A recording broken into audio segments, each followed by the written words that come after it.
Um. Oh shit.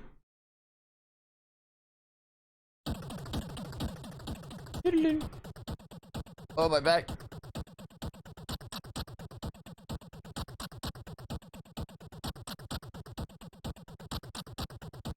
Oh, window. Okay.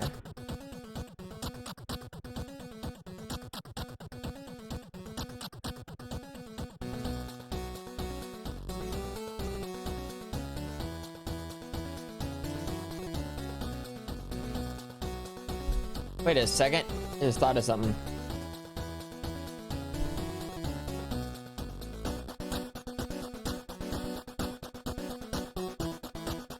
Oh. Oh. 13 months. Love Oh, you. thank you for the 13 months, Totem Shark.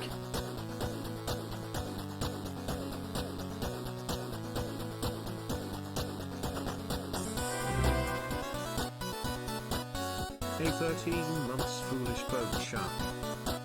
Oh, another 13 month. Thank you for that tier 2, Alicia.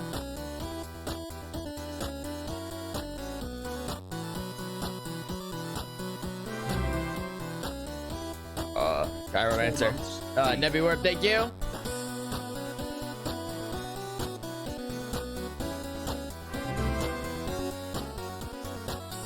This coffee tastes really good today. I don't know what it is or why it's a little different, but I feel like it's a little different.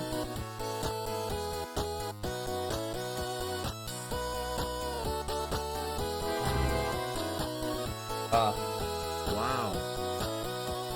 Man, I could like chug this.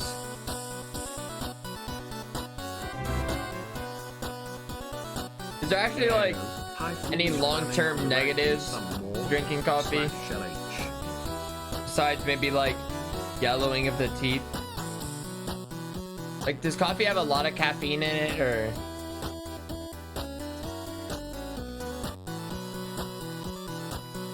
like what's the problem? 2 months. Smile. Oh, Rosella, thank you. Bloody Snow, strike. Blair, thanks. Plan on D ranking. Bree, thanks.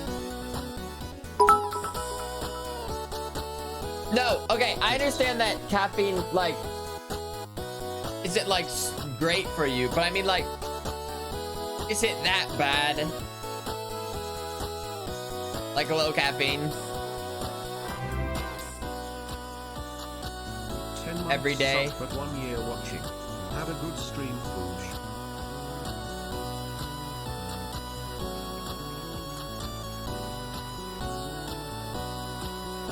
I don't know. I'm a little. I don't know. I was kind of like thinking about it. This isn't the first time I thought about it, but like every, I don't know, like maybe like once a week, I'm like, I wonder if I should drink less coffee. Cause like, literally, I have, you know what I mean? Not like a full one, but basically like every day I'm drinking like, you know, some amount of like this. And I'm like, should I be taking breaks from it? Bro, I'm babysitting. Why must you stream at the most inconvenient times for me? What do you mean? Just have the kids watch.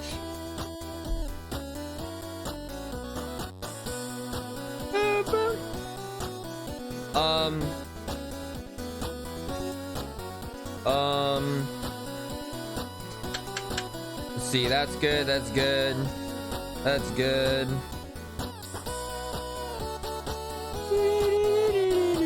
Okay. Okay.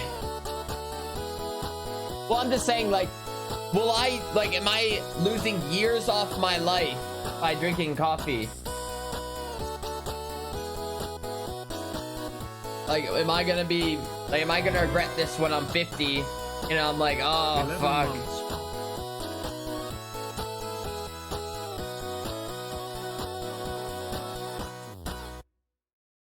I don't know. I have that thing like where my back needs a crack again, but I just can't figure it out. I don't know. maybe. Okay, what about this? What if I just start drinking decaf coffee? Huh? Honestly, I feel like it's still just like RNG. Not entirely, but sometimes it is like RNG. Like there's like, you know what I mean, there's like stories like people like living to their hundreds, you know what I mean? And they were like smoking and like drinking all their life. Not like maybe like heavily, but like, you know what I mean? Like I've heard that stuff, so like doesn't even matter. Wait, I see this songs that I recommended, and then I saw like they're making a Netflix show. They're making a Netflix show for Cuphead. I saw.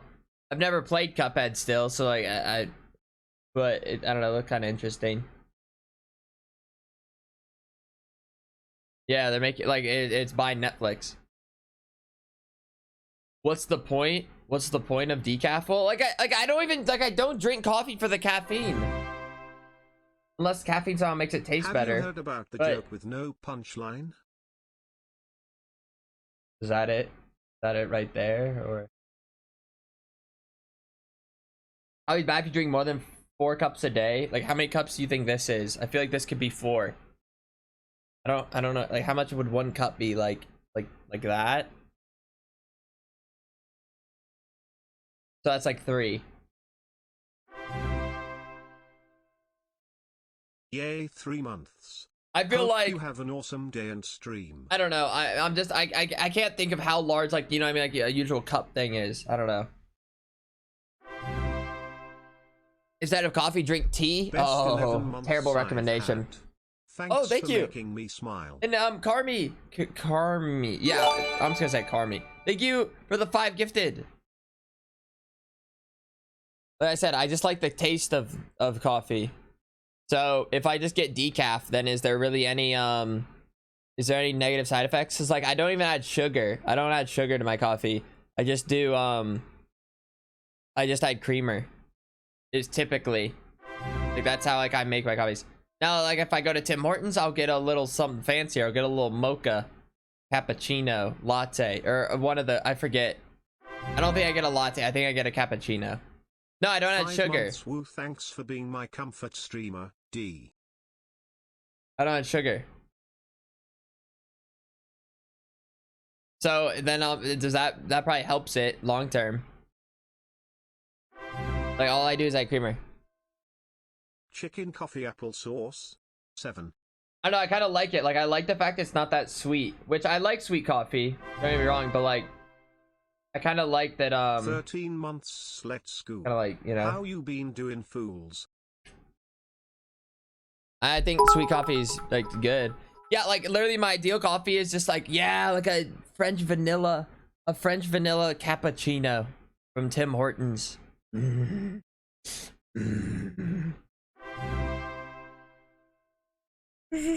months, let's go. But yeah, I was gonna play this song. I don't know if any of you saw the thanks for all the great like the Cuphead Netflix thing. I just saw it like in YouTube recommended. But yeah, French vanilla has like been my favorite coffee since like forever. Since I was a young lad and Mama Foolish would put on the coffee pot. It was typically French vanilla.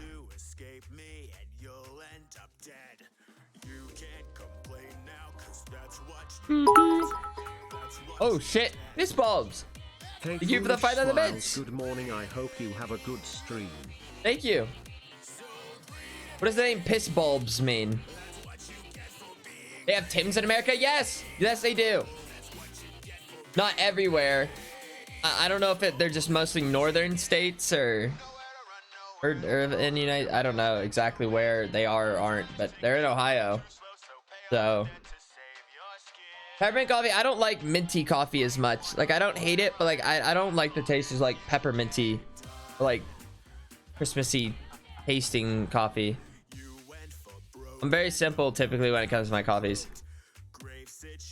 Or if I'm getting fancy, sometimes I'll like add maybe like a little whipped cream to coffee. I'll do that.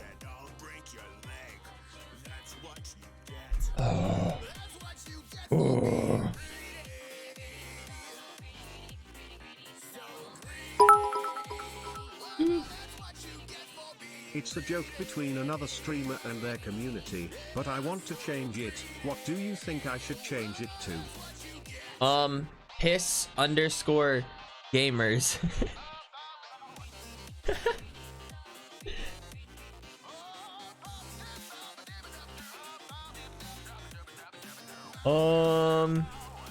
Well, guys, it was kind of a video I was kind of interested in watching.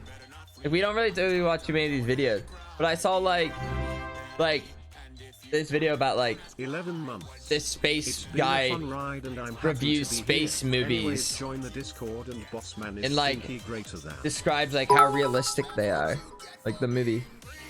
And like we don't have to watch the full thing, but I kind of like skipping through it. I kind of want to watch it.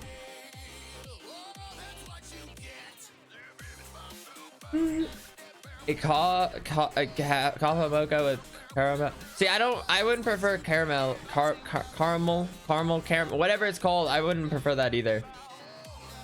Oh, well, thank you for the 11 months. Thanks for it. Look at that. The hype pin's at 420. Nice. Wait, I forgot the ad button. I don't think I played a single ad yesterday. Oh golly. Oh shit.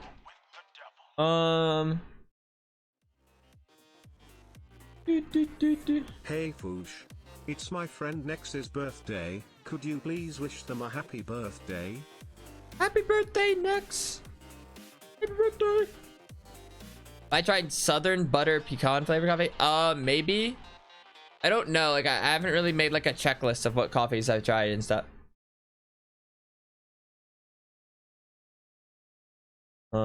There we go. Okay, and I see a few of you have been questioning the title. Literally, like, unless like I have like a specific plan for the stream, I have no clue what to title streams anymore. So like, it's kind of just been pretty random. Like tomorrow, I don't know. Like I just kind of thought about it for about 4 seconds. Then I was like, A, B, C, D, and then I just started going with it. You sold it, Fall Guy. Fall Guys, like literally I played Fall Guys for the first time. So like, and that map was tough. That map was difficult because like the final one, like the bouncing thing yesterday, like I don't know, I'm not familiar with like how far that little jelly bean guy can bounce and like the momentum they get on the bounces, and like if you bounce to the middle and then try to go and then like left or and then try to like I didn't know, and I didn't know anything. Like I didn't know like the maps. So like I don't know what you want from me.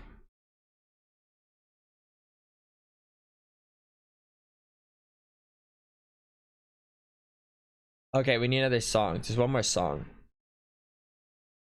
I'm just looking at the browse songs. 10 months Pog. How are you, Foosh?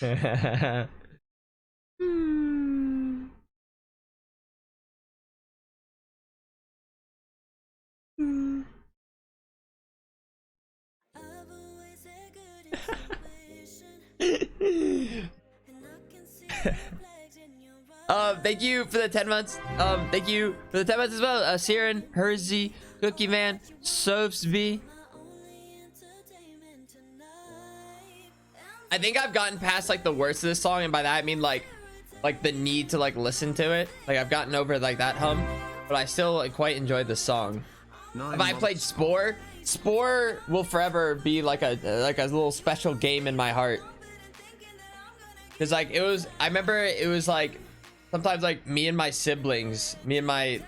like 4 siblings. Cause when did Spore come out? Spore.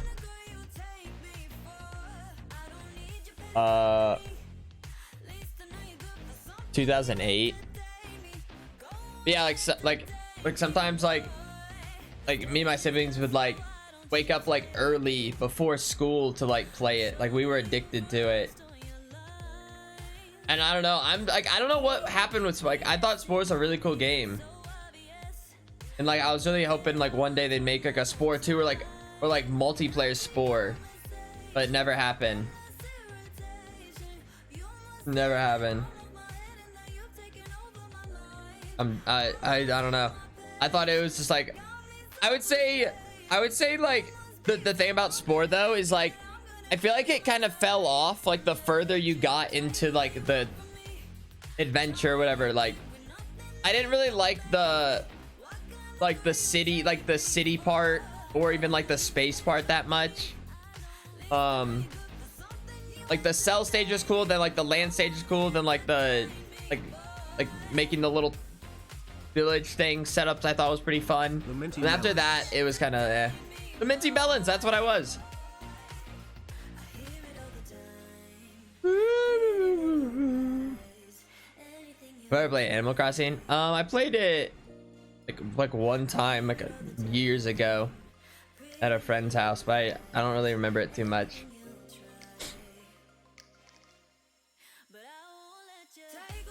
My nose. Talk about yesterday about a sneeze.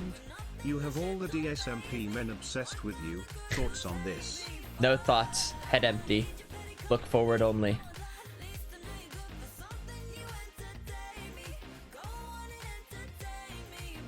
Meteorologist breaks down natural disaster. Forget that. What do meteorologists even do? Like, what do weathermen even do? I don't even know.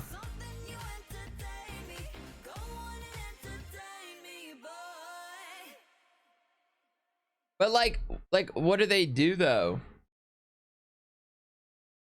Like I don't know.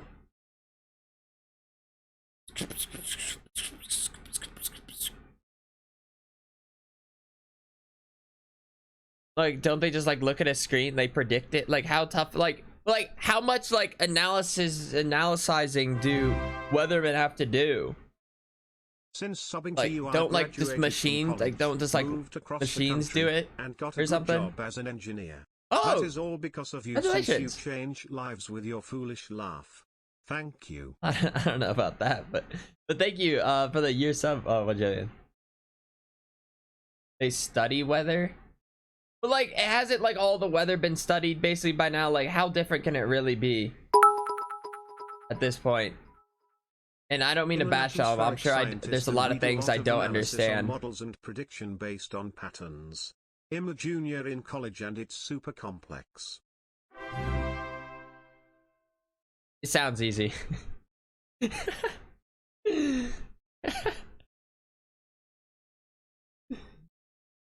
I could do it.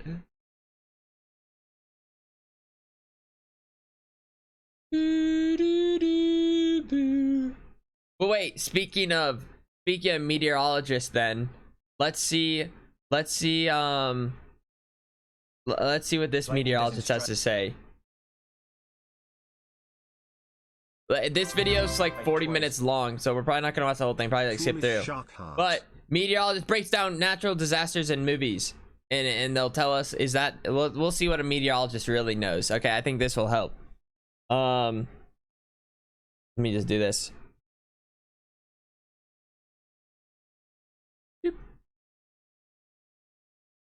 Okay. In the same place. Oh. Common weather myth. Lightning doesn't strike twice. It does, absolutely, all the time. Oh, what do you know? And the odds of any point on Earth getting struck twice are slim because, you know, lightning's the size of a pencil. But think of the Empire State Building. Is lightning the size of a pencil? Or some other skyscraper that has a I've been told that. I've been told that. Lightning strikes there all the time. So lightning can strike twice. Hey GQ, I'm David Yeoman. You know what's one of the funniest, speaking of, wait, before you, like, I can't remember if I told this story before, but, you said, like, you have weatherman hair. Like, it was, like, one of the greatest compliments I've ever received, while working as a server, okay? So these, like, two, like, elderly ladies, okay? And, like, they were, like, like, the cutest little things, okay? I don't know what they were doing, but they were just having like a bite to eat, just the two of them. And like one of them, like I come over to the table, I hand them like a coffee. I hand them their coffees, and like one of them was like, one of them told me, he's like, "You're too pretty to be a server. Okay, you got nice hair. You should be on TV. You should be a weatherman." And I was like, "Oh my goodness, you're absolutely right." And that's what changed the course of history. It was at that moment I was like, I need to be on the big screen on Twitch. And here I am. But yeah, I don't know. That's like whenever anyone says like you have Weatherman hair, I always think of that. Like it was just like the funniest thing. And this is the breakdown.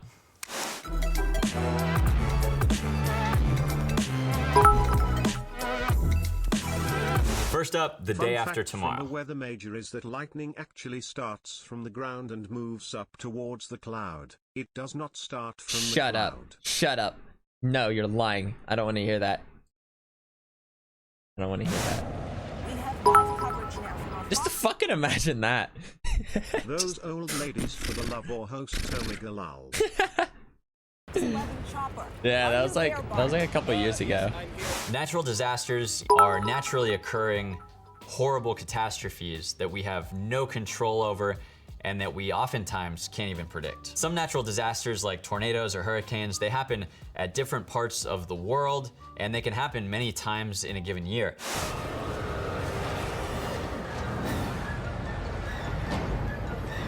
Right off the bat, this is a really spectacular scene, but this part of the movie is taking place in LA. While LA has had some small, weak tornadoes over the past 50 or 60 years, we've never had multiple tornadoes like this in Los Angeles, and we've never had intense tornadoes like these appear to be in Los Angeles. So a tornado is a violently spinning and rising column of air. Typically it happens in a supercell thunderstorm, which is when you have a really intense thunderstorm with all this rising air called an updraft, but then you also have what's called wind shear, which is winds at different heights in the atmosphere blowing different directions and also at different speeds. And if all those things come together just right, you have not only rising air inside of the storm, but you have rising and spinning air inside of the storm. These tornadoes here have more of the appearance of... It's just one of those things, like, I would, like, love to know, like, the feeling of being inside of tornado. Like, not, like, one of those I'd ever actually, like, want to experience that, but, like, I'd want to, like, know, like, you know what I mean? Like, it kind of, like, you know? What's called a supercell thunderstorm. So these are the tornadoes that happen in Oklahoma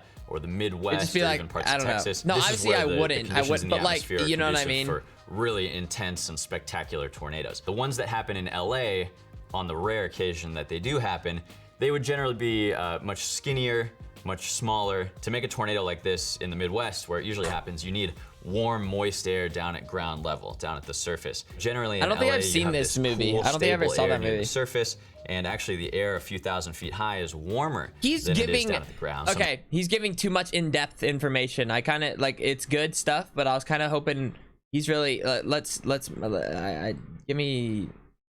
Holy driving shit. And having your photographer in the front seat. Driving is distracting enough. I wasn't looking for this much information. Really distracting. Two tornadoes like this typically don't combine into one. It's not completely unheard of. Their circulations don't necessarily attract each other. If anything, they kind of like to be separated. Earthquakes are a ground scale. But to get something like this looks like you're pouring liquid. Okay, I'm over this. Wait, I want to try a different one. I found out. I want to go to the science guy instead.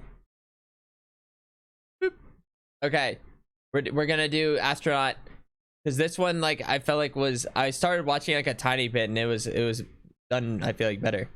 After they made Interstellar, some of the folks told me, I can't see you anymore. Do it now. He's disgusted. This is Gravity, and this is the scene where the Space Shuttle Explorer is orbiting the Earth, and they're doing repairs on the Hubble telescope, and they go through some sort of asteroid debris field.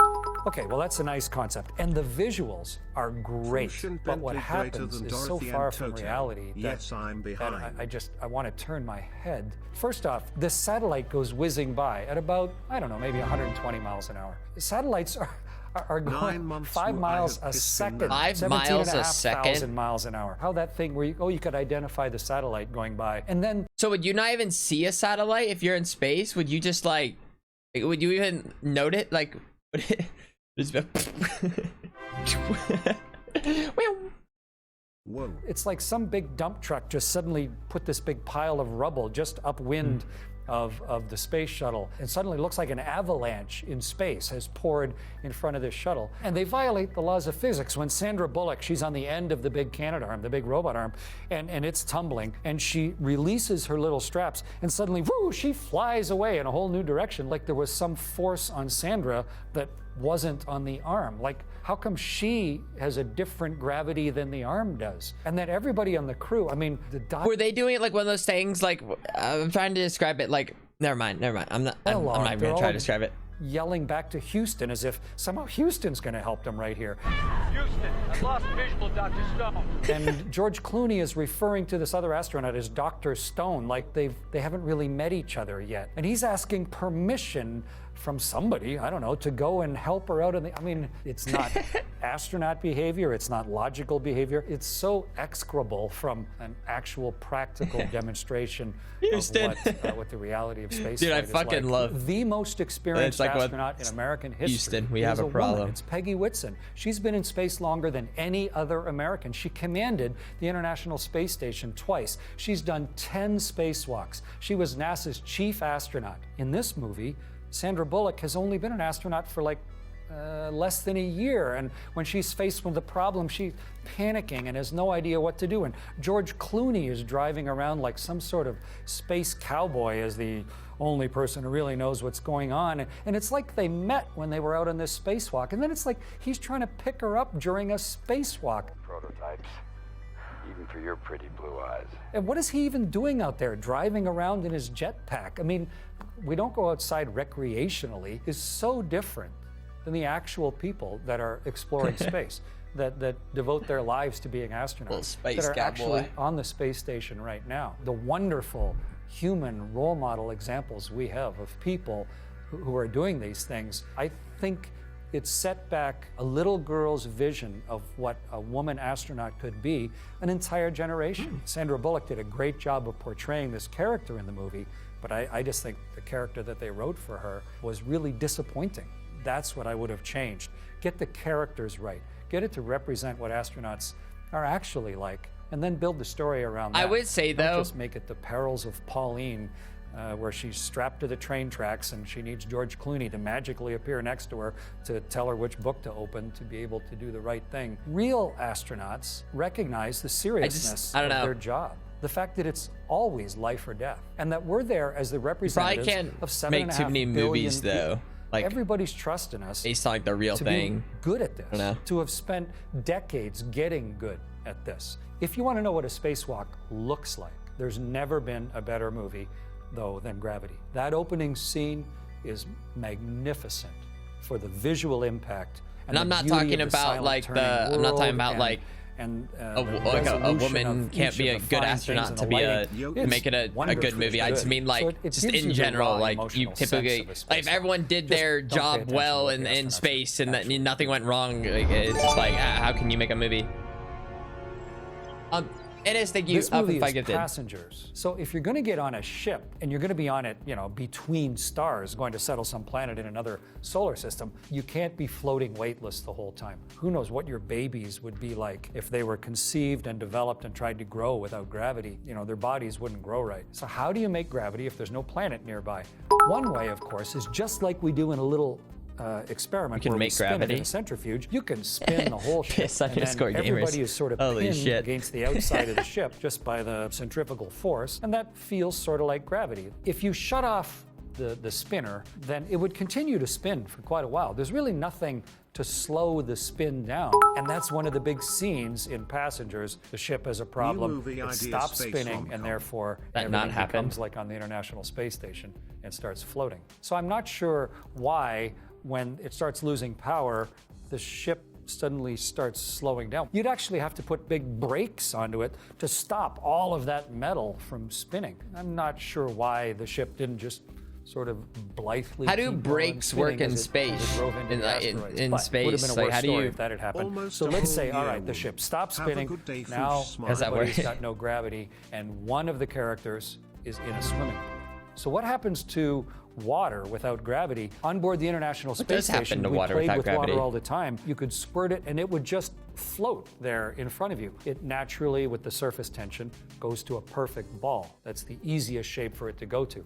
So if you had a swimming pool held in place by gravity, and then the gravity went away, the water would have some inertia as the ship slowed down, and it would slosh. But then the water would almost look like a big blob slowly forming itself into a ball. And I think that's quite well shown. And the weirdest thing is, if you were in the water at the time, how would you even know which direction to swim? Which way is the surface if there's no up or down? Even if you started swimming one direction, the blob is flexing, and the way you're swimming might be getting further away from you. So that was a very compellingly accurate scene, assuming there's a swimming pool on board a spaceship. The way new fear right it there. resolves, though, Getting trapped it in kind of water in bends space. the edge of probability, because if you spin the ship back up again, then you generate the centrifugal force, and the water would get squished back down into the pool side of the room.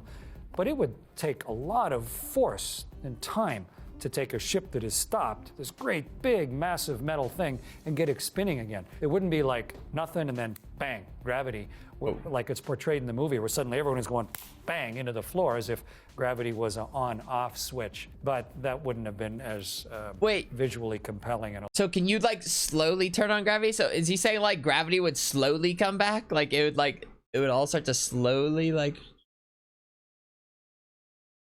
Allowed the crew member, the young lady, to, on her last dying breath, to burst out of the water and stay alive.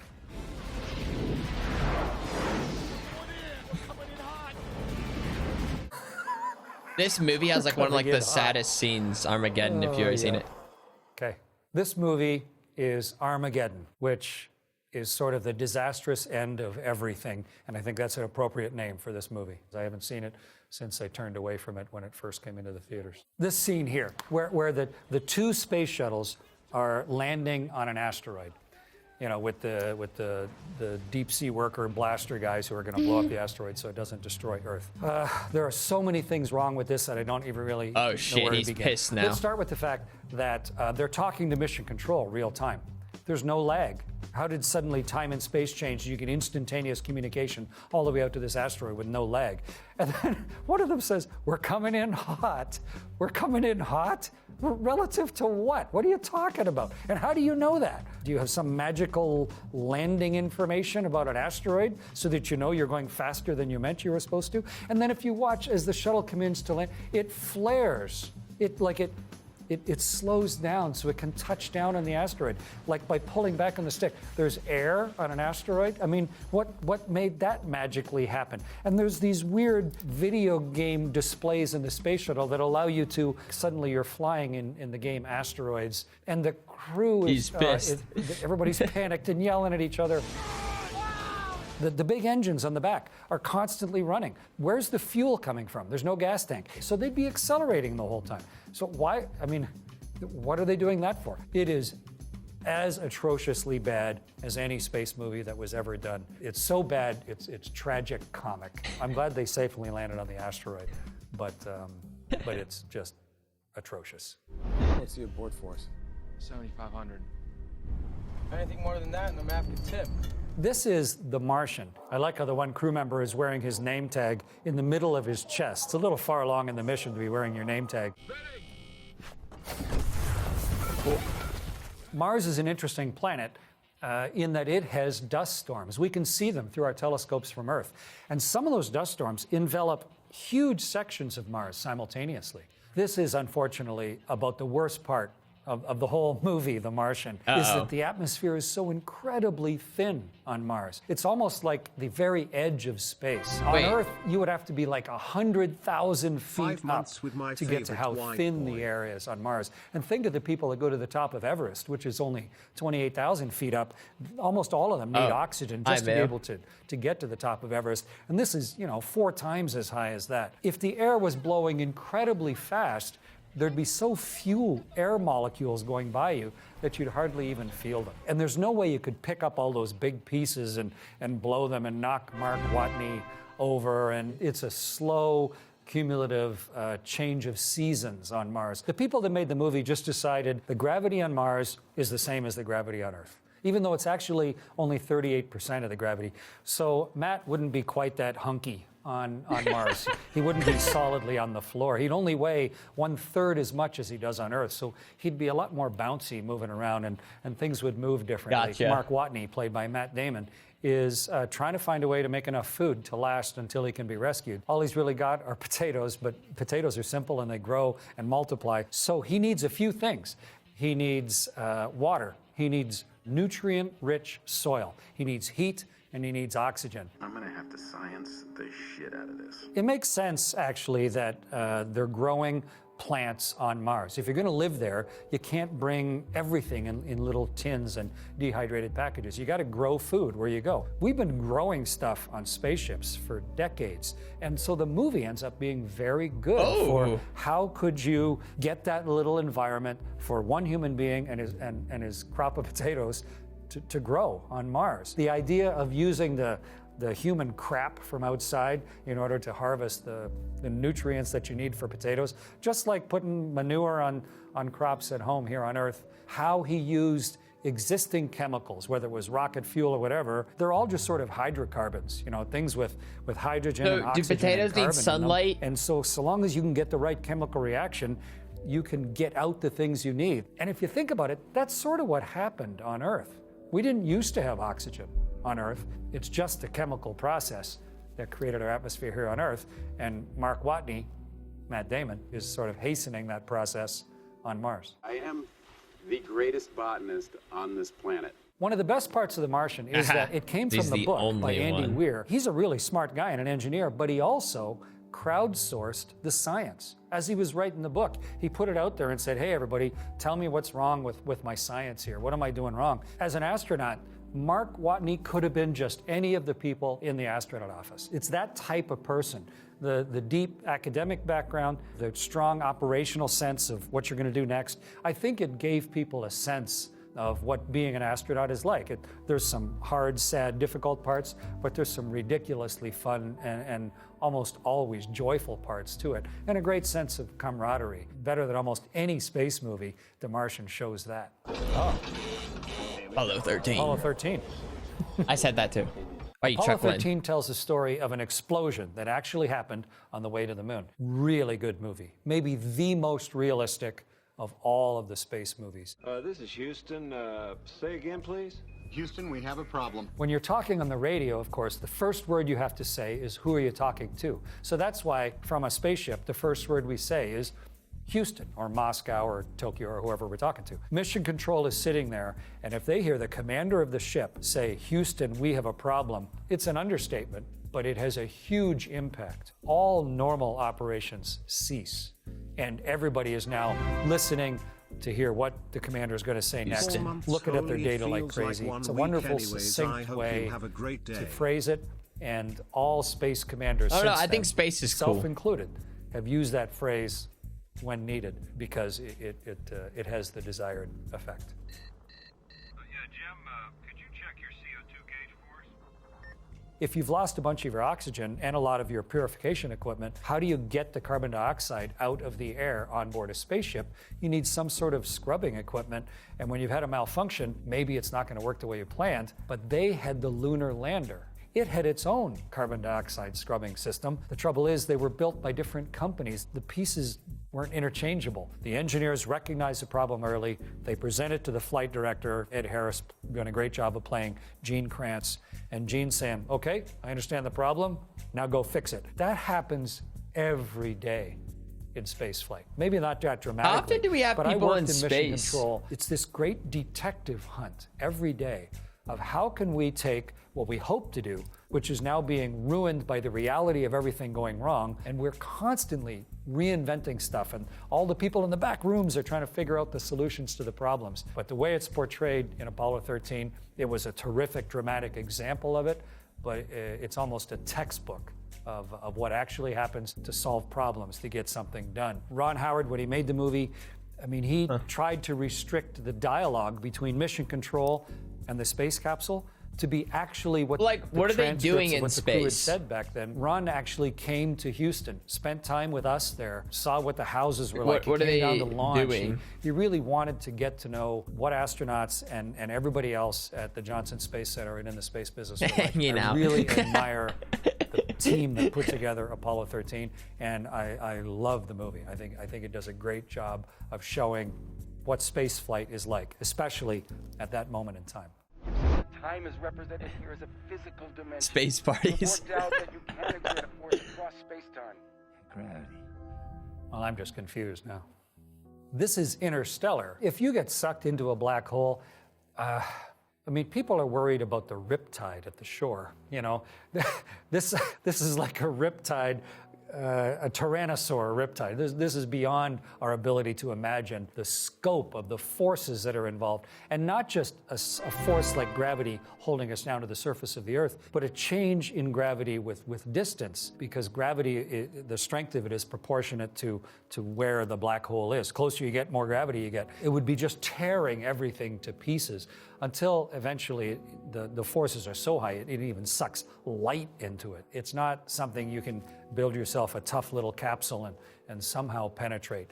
There's nothing we know of right now that could withstand the destructive force of being near a black hole. How that's going to be portrayed in a movie, you can kind of do whatever you want with it for now. Love is the one thing we're capable of perceiving that transcends dimensions of time and space. Nowhere in a mathematical equation is there a symbol for love. It'd be a nice little heart, I guess, but I don't know how you'd multiply it or divide it. Maybe for the artistic story, then love is the only way to get through to the end. To end up at that place looking through into his daughter's library rack, it's very emotionally nice.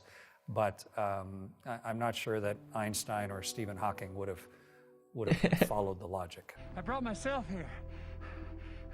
We're here to communicate with a three-dimensional world. So how do you deal with time travel, which is essentially what happened here? It becomes so confusing. It's almost like I was gonna say time travel, like in every movie, in any movie, can just here, like so that you can clue in the viewer as to what's happening. Also, there's no point in yelling through your spacesuit. Nobody can hear you outside your spacesuit. I'm also really confused just by the physicality of what we're looking at. I mean, suddenly he's in some sort of huge filing cabinet, the endless land of Venetian blinds. The movie creators had some specific thing in mind, trying to take the physics and the math and make them three-dimensionally compelling. It still ends up, for me, just being quite puzzling. Interstellar has a fascinating history of birth. It was the brainchild of one of the best physicists in the world, a guy named Kip Thorne. And Kip was trying to figure out the math of what happens around a black hole. And he hired a company called Double Negative, and they took his math and turned it into the raw visuals of what a black hole would look like, and that became the genesis of the movie. It's a real interesting coupling of a science fiction story based very much in an experiment of how to visualize the non-intuitive complexity of what the environment would look like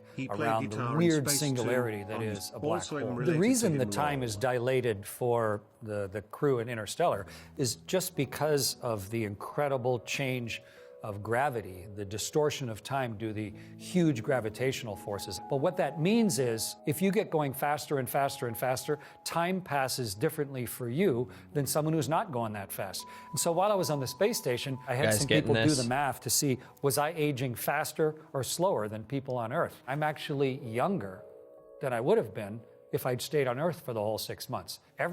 Wait. Oh, I forget how this works exactly. Like, like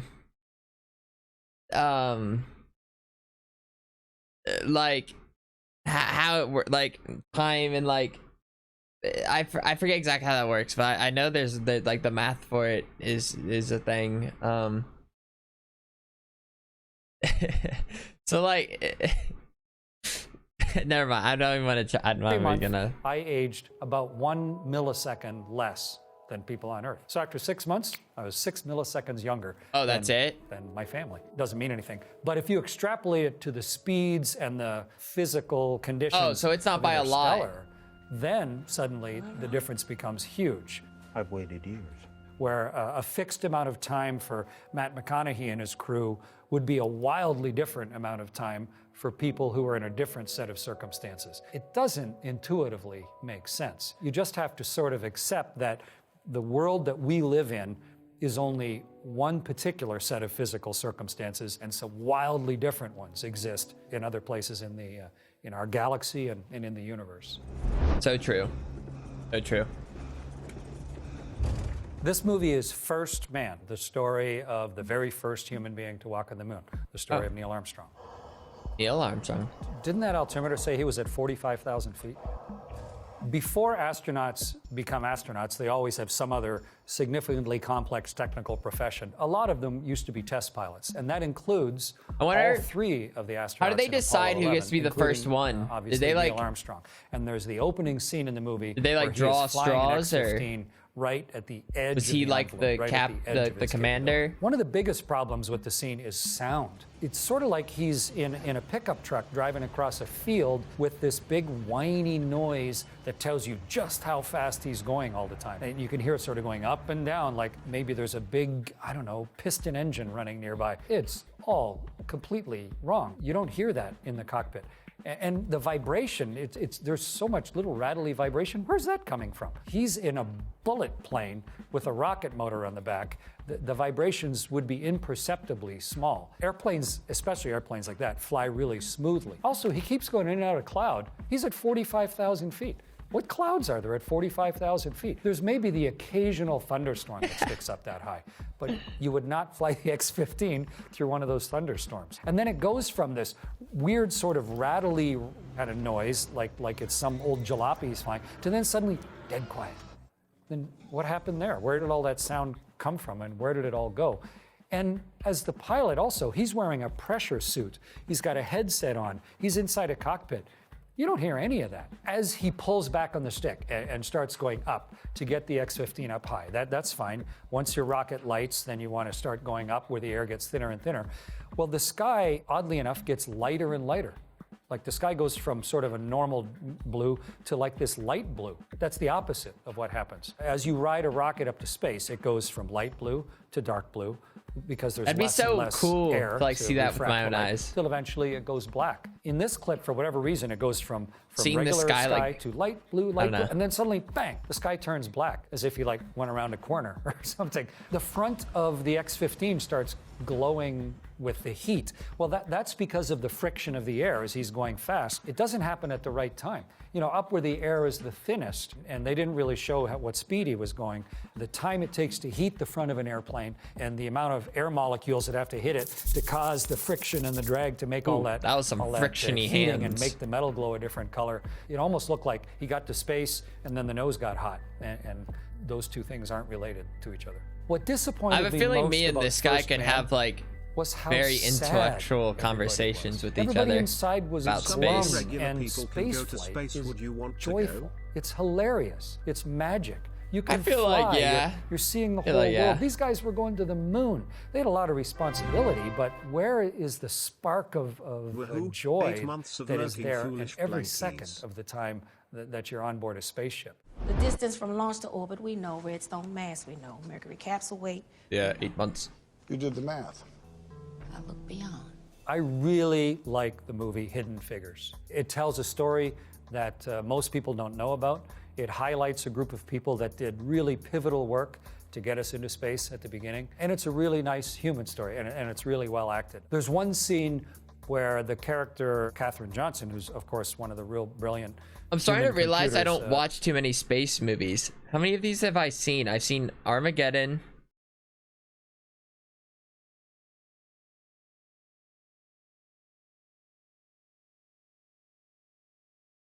And Wall-E. Me and my homeboy will go to space that's in for the a movie. gender He's reveal trying to party. solve Hopefully we don't one of the cause math a black problems you have to hole. solve for orbital mechanics and getting people into orbit. And That was a joke, right? and doing it accurately enough. It's super oversimplified and dramatized, and it's like the entire staff of NASA is 15 people in this one room somewhere. And the part played by Kevin Costner, he's like the leader of this team, and he seems to be the administrator of NASA, and he seems to be the flight director of the specific mission. But you got to simplify things to tell a story, and I guess that's okay. But people sitting in front of blackboards, postulating and coming up with ideas, that's real. That's realistic. That's how we figured out a lot of those things. Maybe it's not new math at all. It could be old math. Euler's method. There's nothing unusual about saying that this is old math. All math is old. It's just whether we've figured out what the mathematical principles are or not. One of the guys who figured out a lot of the math was a guy named Tsiolkovsky, who was a math teacher in the 1800s. He figured out spaceflight with his mathematics by candlelight in his house in rural Russia. And Euler came up with some equations that are absolutely necessary for us to be able to use it. How smart do you have to be to figure out flight in the 1800s? Like, how do you even, like, I don't know. Properly in order to do rendezvous and burn the engines at the right time that you're going to get to where you want to go. But I love the interplay of the bright minds and the kind of quirky people that actually allowed early space flight to happen. It required a quirky person to get us to space. Possible pirate activity, and I got a couple of VIPs with me. This is the movie Ad Astra, the chase scene on the surface of the moon between the bad guys who are in black moon rovers and the good guys who are in white moon rovers, making it easy for those of us on Earth to follow along. Guns work fine without air. Guns don't need oxygen to work, really. If you think of what happens inside a bullet, you know, there's this striker in the back and it causes a chemical explosion, and it's the exploding gas inside the confines of the rifle that make the projectile come out the end really fast. That doesn't count on gravity, and it doesn't count on Earth's atmosphere. So a gun would work fine on the moon. In fact, we actually carried guns on board the Russian spaceship that I flew. When I went to the Russian space station Mir in 1995, the ships that came up had guns in them, but they were in the rescue pack, because if you did an emergency deorbit from the space station, you might land anywhere on Earth, and you might land in a place where there were, you know, grizzly bears. And so there was this specially designed gun that had 2 shot barrels and 1 gun barrel, so that you could fire 2 shots at the grizzly bear and maybe the last one for yourself. I don't know. But we've had guns in space before. Never fired one in space that I've ever heard of. On the moon, there's about 1/6 gravity as there is on Earth. So the bullet's going to fall more slowly than it would on Earth. It's going to take longer to hit. So that means the bullet, with the same speed horizontally, would go further. It'd go further around the moon. It's possible, I guess, if you had a big enough gun, that it would get to the speed where it might actually be able to escape from the moon. It could get to escape velocity, where it was going so fast that by the time the pull of gravity of the moon kept bringing it down, it would be far enough away that it would have the inertia to float away from the moon forever. I haven't done the math to figure out exactly what that speed is. I'm sure we could make a big enough gun to do that. Why are they driving Apollo rovers around in the future? Those rovers were built in a great big hurry during the Apollo program to try and let the exploring astronauts have slightly better range and explore more of the moon. We would not build rovers like that in the future. That's like if you were watching some movie in the future and they brought in a Model T Ford as the vehicle that everyone's racing around in. It's like, why are they driving Model T Fords? You know, those were from the 1920s. That doesn't make any sense. As you watch this scene, where is all the noise coming from? You are in a perfectly empty vacuum. I can't blame them for adding noise. So as you watch this scene, it's really noisy. I'll be honest. You can hear the I bet you, most people at this point know there's no, but like, you gotta add noise. I'm sorry. There's no air on the moon. If you make a noise on the moon, you've got to add noise. There's no way that the pressure wave can be carried anywhere. You can't hear anything that it'd just be like awkward watching your it. Ship or inside your suit. Like it's as if there are, I don't know, Mel Gibson driving around in some sort of dystopian future, and you can hear the great big vehicles behind him. It would be perfectly silent the whole time. Thank you. All you would hear was everybody breathing and talking to each other. So I guess it makes it familiar for people, but it's wrong. Perhaps the greatest space movie of all time, 2001, A Space Odyssey. Arthur C. Clarke's great book, amazingly portrayed in the late 60s by Stanley Kubrick and his team. When I came back for my first space flight, that's funny, and sat in my living room with my wife, I remember telling her, it was amazing how you see the world, the speed you're heading over the world, the big curve of it. It's exactly like they guessed it would be when they showed it in 2001. The imagery of it as that ship that left Earth and is coming up to dock with the rotating space station. The sort of gigantic, slow ballet of spaceships. At the time, I remember thinking it's like, you know, elephants mating, this big, ponderous, careful, three-dimensional activity with a specific purpose in mind. That's what it felt like to fly a ship up to try and dock with a space station. The little pen floating out of the passenger. You said that so casually. And now the flight attendant walking down the aisle. You said that like as that was a phrase. Of her shoes matching the Velcro of the floor. The inside of the International Space Station, there's Velcro everywhere. Anywhere you want to stick anything, including that pen. There's Velcro on the pen with the one type of Velcro, and the wall is the, you know, pile or hook. She did sort of stumble though, which was obviously a gravity thing if you watch it really close. But the idea of placing one foot, then placing another foot and peeling them, almost like someone walking up a wall of ice or something, that was an interesting solution to the problem. I think it's beautifully, artistically, and quite scientifically portrayed. It's great. Wall-E! This movie is Wall-E, really designed for kids, very sweet. In this scene, Wall-E is out there flying around in space and having fun using a fire extinguisher. And Eve, the more advanced robot, has own propulsion system. I'm a little confused about Eve because Eve's head isn't attached to the body, but there's this weird sort of red cable umbilical on the outside. What intrigued me was how the animators moved Wall-E around by firing a fire extinguisher. And it would work just fine. You get a fire extinguisher, you pull the trigger, all that stuff flies out of the fire extinguisher, and if you don't brace yourself, it'd sort of push you over on Earth. If you're floating in space and you can't brace yourself at all, it's going to propel you just like a little rocket motor. And they were clever enough to make sure that Wall-E always got it down to the center of his body. Because if you did it up by your head, then it would push you off center. You just sort of pinwheel. But if you can push it through the middle of your mass, middle of your body, then it's going to move you in a straight line. And he's very careful to constantly move the nozzle to the right spot. It's quite cute and quite a nice little study of orbital mechanics. The very first American spacewalk, when Ed White went out, he actually had one of those squirters with him. Not a fire extinguisher, but a little handheld squirter that he could maneuver around with. Eventually, we found it was an impractical way to move. You're better just to put handholds on the ship or wear a jetpack. But that same thing that Wall-E's using, that was actually used by the first American to ever walk in space. Oh. Ladies and gentlemen, Mercury. This is Sunshine, a movie about a crew having to reignite the sun. But in this scene, the crew recognize that they're going to see Mercury go between them and the sun. It's almost like a tiny little version of an eclipse. And people love eclipses. You know, it's almost mystical. It's a neat thing to see. And so I think that would be natural. The crew would love to see Mercury highlighted against the light of the sun.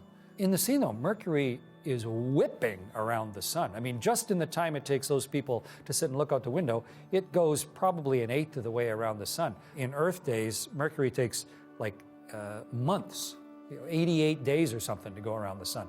So you wouldn't perceive the motion relative to the sun, just looking out the window like they are. Also, the sun is stupendously bright. How are you seeing Mercury against the sun? It's like staring at the headlights of a car and trying to see, you know, a marble or something. Your eyes would be so overpowered by the brilliance of the sun, unless they've got some really great special filters somehow on their viewing screen in their ship. What's nice about the scene is the sense of wonder, the awe at the majesty of the reality of the rest of the universe, and seeing it firsthand. I've been around the world 2,650 times or so. Oh, shit. And I never once could see enough of it. During my first spacewalk, while I was outside in the dark, we actually were far enough south that we went through the Earth's aurora. It is so fantastically beautiful and such a raw artistic that would be human wild experience. To look at the Northern Lights is like magic. To be in them, to surf on them, that's beyond magic. It's surreal. My last orbit of the world was even more rich and magnificent and awe-inspiring than all of the ones before it. The unheralded beauty of our planet and of where it sits and the environment that we're in is so constantly magnificent that when you're looking at it, you talk in hushed tones. You know, like you've walked into a giant forest or the most beautiful cathedral on earth.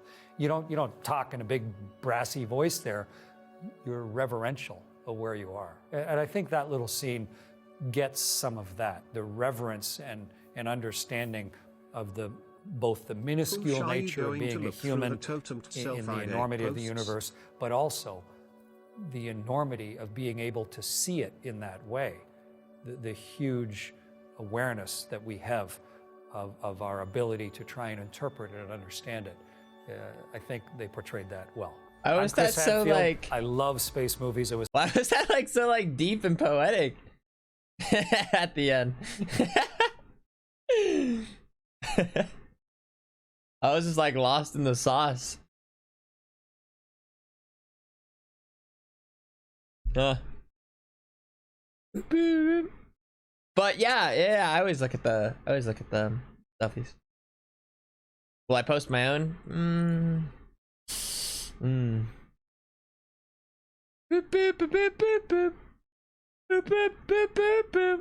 Wait, now I'm curious, is there like another one I want to watch?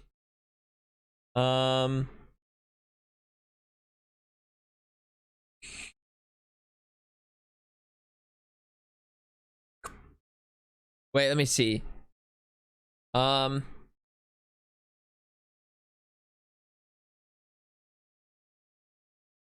don't know. I mean, we got options. There is that like weather one. There's one where Navy SEAL breaks down combat scenes from movies. Hi streamer, I think you should watch Big Man Plays Tiny Trombone. It's really cool. Also slaps. Big Man Plays Tiny Trombone. More space. I don't. Oh, it is ad time. You're right. Ad time. I'm gonna play ads, and then I'm gonna try to pick something.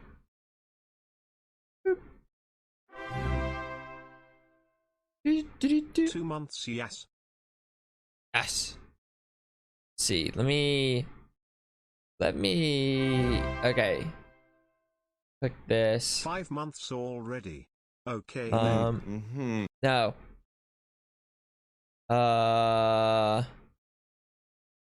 There, I'm just looking for like. I know what I'm looking for. Todd, give it to it. Cloudy, thank you. Oh wait, let me also, while I'm here, let me change the sub goal. It was a little behind. Okay. History of the entire world. Oh, I've already seen that. History of the entire world, I guess. I've seen that. I've seen a few of those, like different things. We'll just do that. That'll be easy. Boop. Okay.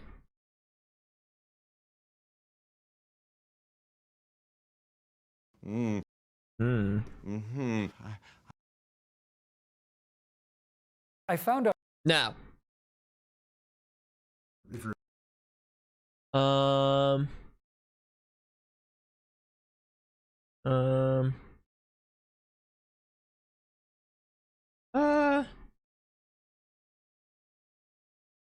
don't know. I think I'd be.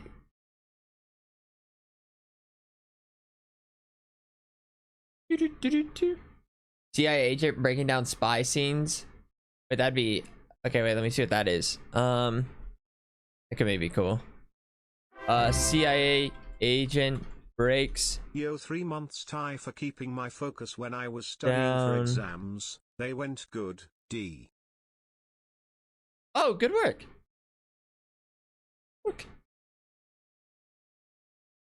Breaks down spy scenes. Former CIA chief of disguise.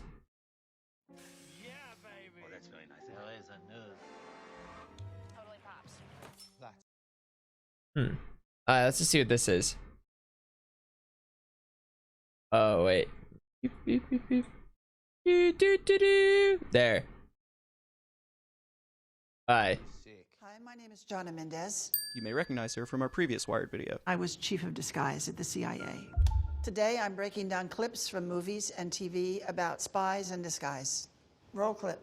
This is a box of passports and the Bourne identity.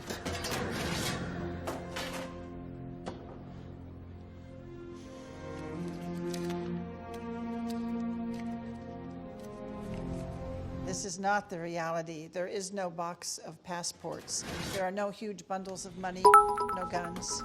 This sort of denigrates the expertise required to do alternate identity documents. It's painstaking, it's meticulous. Can you check another name for me? We don't do them just in case. John Michael King. They're too precious. Yeah. You do them one by one as they're needed. They're not waiting for you around the world. I don't know about that picture. I don't know who I am.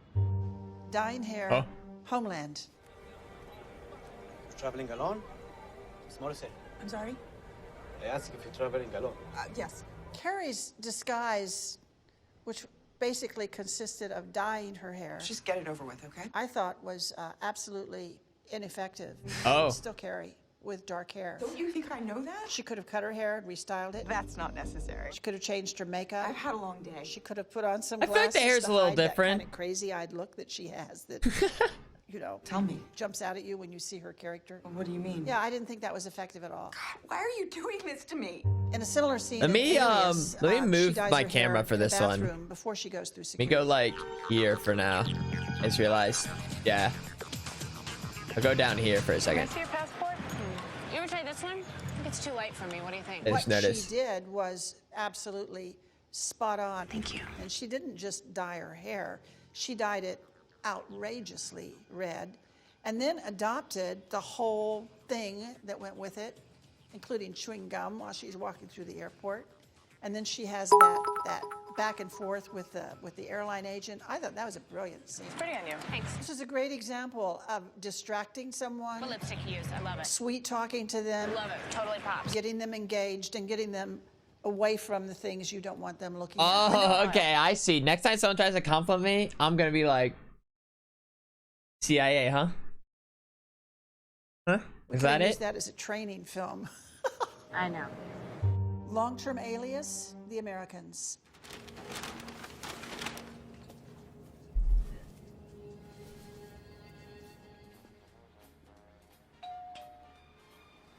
Have you been, Martha? His disguises were convincing. Tell me what you saw. He was comfortable in them. His wigs were excellent. Go on. He was never trying to look good. He was trying to fit these characters that he had built. Right. He came really close to projecting the little gray man that we always would talk about at CIA. That was sometimes, often, that was the goal. I don't know who the He little wanted gray to man be is. Forgettable. We have to safeguard their security. Like a term? Be the little gray man? Officers getting into disguise is a lot like method acting. The look is part of it, but if you're going to wear it for more than a minute, you need to inhabit it. Have you been, Martha? That's what he does. Big day at FBI counterintelligence. He becomes the guy in the disguise, the bureaucrat, the nerd. Did you get a look inside this time? The actor in him combined with the disguise. I thought he was brilliant. Thank you. I wonder if I've ever The talked next to a clip is CIA Quick agent in Change, like Mission disguise. Impossible 3. You know what I mean? Like they're on a mission. Like I happen to like bump into them, like, you know? Hey foolish jorts. I've talked about Quick Change previously for Wired. Quick Change is the ability to clandestinely change your appearance. You have 37 seconds to come out with those changes. It was not unusual for us to layer disguises. So you'd have the true person, and then he would wear disguise number 1, and then on top of that would be disguise number 2. We would never let that piece of a disguise fly away. That's evidence. I need you to trust me. There are 3 covers that are basically off limits to CIA, and that would be a religious figure, media figure, and Peace Corps. Not that we don't like Do you really think that? the Peace Corps. We love the Peace Corps, but it has to stay kind of pure. You gotta do what's right. It cannot be suspected of harboring CIA officers. Can you imagine? No. Priests are so vulnerable. They're just out there. If they're accused of being a spy, they don't have any structure to protect them. They're too vulnerable. God damn it. We also don't use the media as a cover. Same reason. And it's good. For another example of quick change, take a look at Teenage Mutant Ninja Turtles.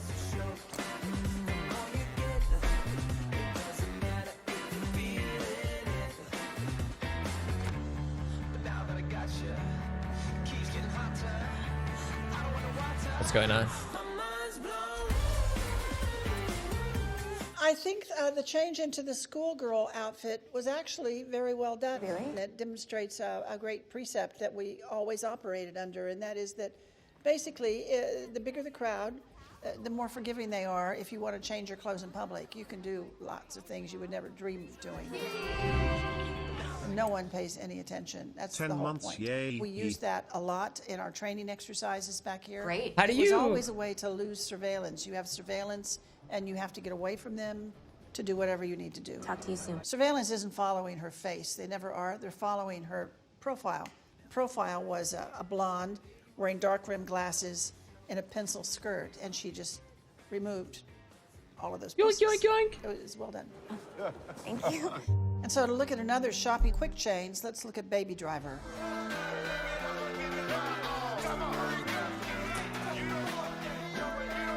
Okay. Was that? No one sees that? I mean, he's just straight up grabbing shit. I feel like he's not even doing it very sneakily.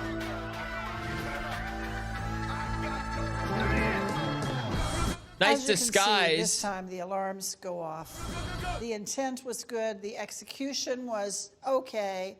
But again, you have to ask yourself, would we really recommend that? Because the odds of him getting caught and I arrested. feel like he didn't like for change his shoplifting are look just too though. great.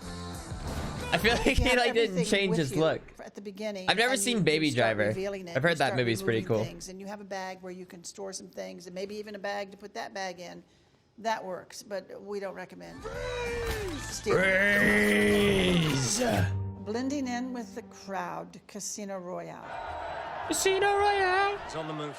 He's on the move and he's heading straight for me. Stop touching your ear. Sorry? Put your hand down.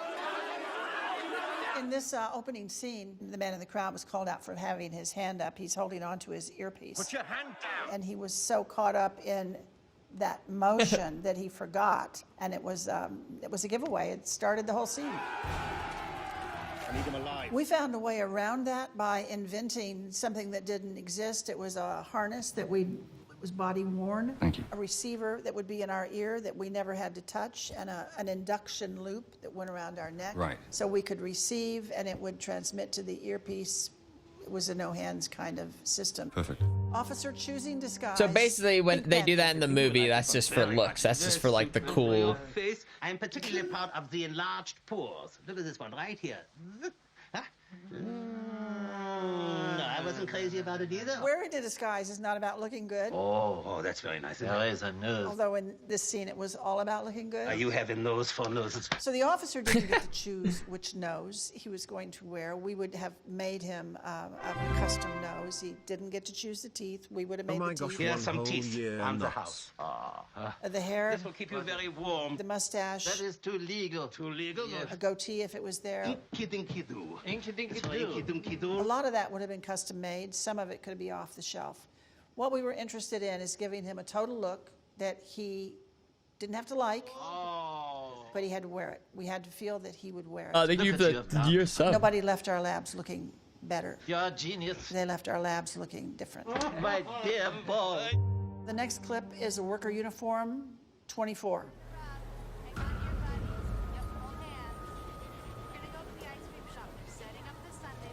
Makes sense to me. This entire country will know what we look like in the next few hours. People do that with military uniforms. There are a lot of uniforms that are just universally recognized. There are hundreds of video cameras in there. Oh, those are repairmen. They're fine. Anyone asks, we're working on the air conditioning. Get into one of those groups and you disappear and your identity becomes the identity of the group, and that's a good thing. I didn't agree. I would with just We don't carry have like a stores of toolbox maintenance around, and I feel uniforms like or military you'd be uniforms. fine. And maybe some We like can arrange goggles.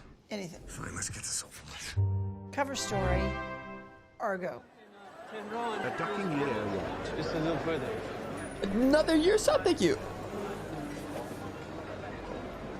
Ben Affleck is playing my husband, Tony Mendez, in the movie Argo. My name is Tony. Wait, what? It's a story of an exfiltration, one of many exfiltrations that my husband undertook over the years. More than 30 years ago, we undertook a secret mission to save 6 Americans trapped in Iran. This was a very successful exfiltration. I'm gonna get you home. In this particular clip, the 6 house guests, as we called them, were using the cover of a Hollywood location scouting team. It's okay, Sir John, to take photographs. She's a production designer. That was a subject they thought they could easily talk about. They could talk about Hollywood. I don't know what the hell movie people do. And be believable. This would be a first. So as a cover story, it was carefully selected. We don't have any alternatives. They came up with a Hollywood location scouting party. They're a Canadian film crew on a location scout for a science fiction movie. Rather than disguise them, we more restyled them. These cover identities were created specifically for each one of you. When they were choosing the cover for these 6 house guests, What's your father's name? Howard. What's his occupation? Fisherman. it was unique because it was a group of people, not just one person. They had to find a cover that all 6 of them I didn't know that could was based on a true thing. speak about. Believe that you're these people so much that you dream like them. Looking at Argo gives us an opportunity to look at a real cover story and see how it was executed and see how it was carried off and to see that it performed its function.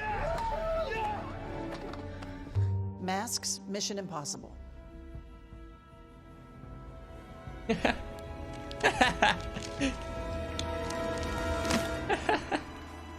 This is pure CGI. Of course. This is what we called an overhead mask. Whoa. We could change your gender, we could change your ethnicity, we could turn you into almost anything. Of course. But we couldn't guarantee that that mask would animate. Very sorry to hear you say that. We were stuck with the measurements that we were presented with. What's that? Masks are always additive. You can't put a small nose over a larger nose. You have to make sure that your donor and your recipient are well matched. You're probably right. We had some aluminum molds that came out of Hollywood. They came in large, medium, and small. The size large was an old Hollywood actor named Rex Harrison. So he was taking part in a lot of interesting operations without his knowledge, I think. Jesus.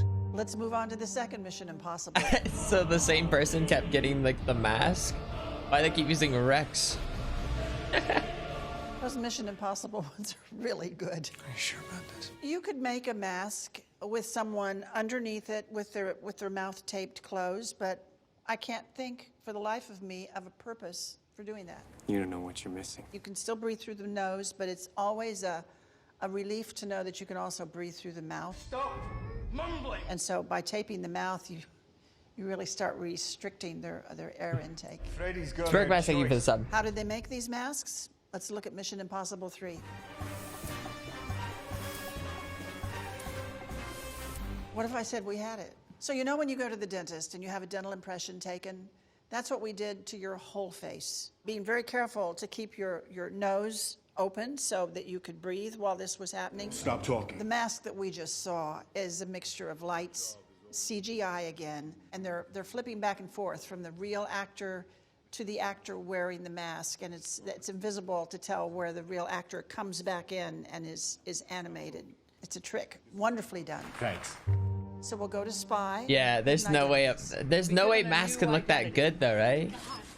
Oh, no. Your name is Penny Morgan. You're a divorced housewife from Iowa. You've sold more Mary Kay products than anyone else in your state. It's a pretty funny take on being issued a new identity, certainly not the identity that she wanted. Why do I have 10 cats? Is that even legal? She didn't get to choose. I'm the vice president of the Ames Garden Club. I couldn't even be president. The bits and pieces, the identity cards, the things they were issuing to her is what we would call pocket litter. Well, there's the 10 cats. Those would be the things that any of us would carry around in our billfold or in our purse. That's a no. There's a similarity here with the Pink Panther clip. She didn't like the identity that was being proposed, but then she didn't really get to choose. Was Pepe Le Pew not available? Cultural Customs, Inglourious Bastards. Wie viele Gläser? 5. Für mich nicht. Ich mag Scotch, Scotch mag mich nicht. Ich auch nicht, ich bleib beim Shampoos. 3 Gläser. That ominous look tells you that something bad has just happened. Yeah. Haben Sie das gehört? The British soldier counted wrong on his hands. 3 Gläser. In Europe, when you're counting, you start with your thumb. 1, 2, 3. Doing it this way showed to him that he was not even European. It certainly wasn't German. It was a dead giveaway. Ein bisschen heikel zu sein, unsere Lage. We know from traveling around the world that every country has its own customs. Ein sehr ungewöhnlich. But like, is that really though? Like, is that like no matter what, they never just do this? To not violate any of their procedures. Like, I've done it this way. I've done both. Hauptstoff. Sometimes when you've been found out, there is no escaping. Once you've committed one of those errors, you have outed yourself, so to speak, and you kind of have to go with the consequences, whatever those consequences are. Well, if this is it, old boy, I hope you don't mind if I go out speaking to kings. Gadget Room, Kingsman. I've had a lot of fun with this. One of our finest examples of chemical engineering. A poison? The poison in the pen, there's a real history to that. Shut up. We put a lot of things in pens. They were not equipped and they were not used as weapons. In some instances, they would conceal a camera. But we had a couple of scenarios with agents. They said, I will work for you, but I would like poison? Actually insist on having an L pill, which is a lethal pill. Lethal. Because I don't want to give them the opportunity to do what they would like to do to me. Electrocute you. In 2 cases that I know of, we put L pills into fountain pens. Remotely activated. And in 1 case, our agent was captured and he was going to be interrogated, and he said, before I do that, give me my pen, I will write my confession. And they handed him his pen and he bit down on the tip. They said he was dead before he hit the floor. Hell. So there's a history to the That is a poison quick in ass pens. poison. What do these do? A couple of the other things in there are less historically correct. Do you think it's called an L pill because like, or is it just like a coincidence like that they called it an L pill? But wildly entertaining. That is sick. The Lethal. scientist disguise Okay. the saint. I'm here to do an interview with that Dr. Russell. I'm going to expose her as a fraud. He's wearing a disguise that would send most people away from him, and his demeanor is so You have very pretty eyes. imposing and so Pretty lady. frightening in a way She's boring the life out of me. that draws attention, and you never want to draw attention. So I would Idiot. rate that disguise as a failure. Glasses as a disguise, Superman. Lois Lane, say hello to Clark Kent. Hold you one, Pete. Anyone who's ever watched Superman wonders, Lois, can't you see? Lois, have you got a minute? I was wondering if maybe you'd like to have a little dinner with me here. Lois? Lois, maybe we could... Clark is the Man, newspaper reporter, and he is struggling. Superman is the superhero. Excuse me. Easy, miss. Physically, they're exactly the same. Really? Oh, so it's kind of natural. Superman's glasses are First impression? ridiculous. Colon D. Poor Lois. Yeah, poor Clark. Breaking in, be kind, rewind. There's that ladder again. What do you think? I don't know. It was funny the first time I saw it, but to a professional eye, it looks sloppy. It looks poorly planned. When you planned an operation, you always had plan B. What if it goes wrong? Let's go get some ice cream. In my office, we had people that specialized in going into places that they should not be in. I can't be here. What are you doing? And doing things there that they should not do, perhaps. Listen, you don't need me. You're almost there. Speak to you. You know, our operations were typically just meticulously planned. We never planned to be hiding behind a chain link fence. Nevertheless, I know some of our people that, not that they were caught, but that they got stuck where they had to stay in place, maybe for a day or two, before they could leave. Some funny stories. Man, she probably Talking has so about many alias names, interesting Austin stories that she'll never be able to tell. Introduce myself. My name is Richie Cunningham, and this is my wife, Oprah. Austin Powers makes you laugh. Yeah, baby. Alias names at CIA are closely controlled. They are managed. They are assigned to you. My name is number 2. You end up with a name for your Nice spy entire name. working career. Come again. Your true name is never on paper overseas. Groovy, baby. Oprah would probably not be one of those names. This is my wife, Oprah. Any name that really drew attention would not be one of those names. Cunningham, was it? Richie Cunningham could be, but we always had a middle initial. Danger's my middle name. You always had 3 names. I mean, you could abbreviate the middle initial, but you always had 3 names. Austin Danger Powers. My name for life, my first name was Faith. Very shagadelic. And so whenever I see anything that has to do with faith, like Keep the Faith Baby, I'm like, okay. Oh, behave. Furniture camouflage, Sherlock Holmes. Who delivered this parcel? I like this Sherlock Holmes movie. The usual chap, or did he look peculiar? We never tried to disguise ourselves in the furniture at the CIA, but there was a story about James Comey at the White House. He was trying to blend into the curtains behind him. His suit and the curtains were the same blue. Wearing a blue suit was trying to blend in with the blue curtain. He was trying to hide that way, unsuccessfully. What? He wasn't even close. Another furniture camouflage in this next movie called Spy Hard.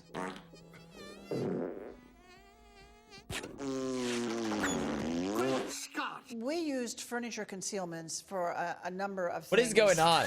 Technology What is comes happening? mostly to mind. If you had spy gear in your house and you're in a foreign country and it's a controlled society, you don't want your receivers and transmitters sitting around. So we would build them into selected pieces of furniture. Trying to remember if we ever had something like that for a person. Can't see that. We had some things that we Yeah, a built whole painting to wall. exfiltrate people out of a country. Exfiltration containers could be in various configurations. At the International Spy Museum, we have an exhibit from Checkpoint Charlie, where a lot of people exfiltrated themselves out of the East. A lot of them were in car concealments. They would be special spaces built into cars for the purpose of exfiltrating that person across the border. Undercover accents, 22 Jump Street. Everyone's saying that Barrio sleepy. He like the Mexican Wolverine and shit. And my partner here, he want to see the product. When he talking? My name is Jeff. First of all, you would speak the language. You wouldn't try and use an accent. I don't know, just talking about. We actually pay some people to study the languages, to become fluent in the languages. Diego and Swiper. Swiper? That's a made-up name. They seem totally unprepared, and you sense that maybe they're going to get arrested, or worse. Do octopuses Disguising attack? voice, The Dark Knight. I want the Joker. You wanted me. Here I am. Batman has a very specific disguise beyond his voice. The voice wasn't really even necessary. I'm not wearing hockey pads. We tried to change voices. What did you do? We wouldn't use voice modulation technology, but we would try to physically change the palate of your mouth. Freak. To our dismay, it did not change your voice. Oh, It that'd would be just make you interesting. lisp. Be in a padded cell forever. And you could consciously try and change your voice. That's like consciously limping. After a while, you just forget, and your regular voice comes back. We had no success with that. You're the symbol of hope. I can never be. Cover story, Fletch. That would be tough Liddy. to like Gordon Liddy. really try to pick think about like change like your voice, but not like but you're not trying to like impersonate someone. Like it's easier to try to like do like but like just straight up like try to create like a new voice and then like maintain that voice and like keep that voice for how it should sound for all the different words, or if you like you talk louder or softer, like that'd be really tough to do.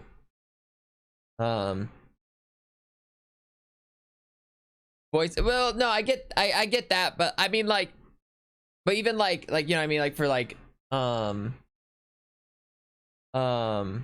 don't know, like, you know, I just maintain that for like a long period of time. Valve, will you? I think it's been sticking.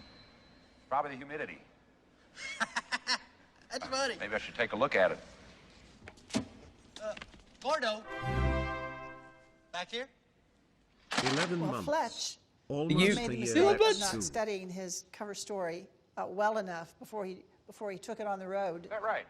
Yeah. We would always pick a cover story that our people could talk about intelligently. It's so simple. Maybe you need a refresher course. Hey! We would never pick a professional area where they were clueless and where they would come off like Fletch did. Gordon. Yeah, I know where it is. I'm just getting a bird's eye view here. Spy seduction, Alias. Komm mit mir. Ja, gerne. Ich singe gern, wenn ich bestraft werde. Stories about Wait, what? seduction in the espionage business are legion. Muss das aus mir raus. Or what? Some of them are based on truth. There's a famous seductress that worked for American intelligence during the Cold War who did some amazing things. Went into a couple of embassies and took some ciphers out of some safes. Please let me go. Oh, Most shit. of the stories, though, have to do with the Russians and the Germans. I swear to God. The Russians even had a name for it, and they called them swallows. Although a friend of mine, Jason Matthews, wrote a book recently called Red Sparrow, and he called them sparrows. Will become sparrows. The Germans had men who were trained the same way, and they called them Romeos. So the use of sex to collect Romeos. intelligence is not unheard of, and it's probably going on today. Give me back my pants. Speaking of Red Sparrow, here's a clip from a seduction scene. Why would the CIA officer fire his gun in a public park? What do you want, Dominic? According to his story, which he says is based on truth, they had a school where they trained young women in seduction. Here we deal in psychological manipulation. To quite a degree. Take off your clothes. If you can imagine that this was a school that produced graduates. You must learn to love on command. And Jennifer Lawrence is supposed to represent one of those successful graduates. Day and my birthday. I think it presented Thanks to a for lot of always American bringing a audiences smile the to idea my that that face. was, that's a piece Oh, of the happy birthday. intelligence Jocelyn. machine in Moscow. Your body belongs to the state. It takes it to another level. Now, you might want to ask me if the CIA has a school. I suppose we'll find out. And I would tell you we don't. We mustn't be so judgmental. This is a typically Russian technique. The state. I feel like even if we did, like, she couldn't be like, yeah, we do. James Bond. Hey, is anyone else in there? And now for the death-defying human cannonball. I can't actually say whether a CIA officer has ever changed into a clown suit.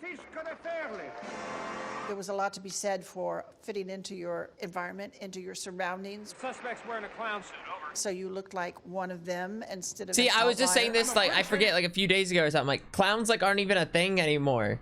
Are they? Like, are people still, like, being clowns or something? So in that regard, it makes a point. For God's sake, tell him who I am. During the Second World War, there was an agent named Virginia Hall who disguised herself as a shepherdess with a flock of sheep to conceal her prosthetic leg, and she was lethal. General, this man's either drunk or crazy. This kind of cat suit is a popular trope. I don't think Let's I've take ever look at seen, the like, a Avengers clown. 1998. Minus, like, Halloween outfits, maybe.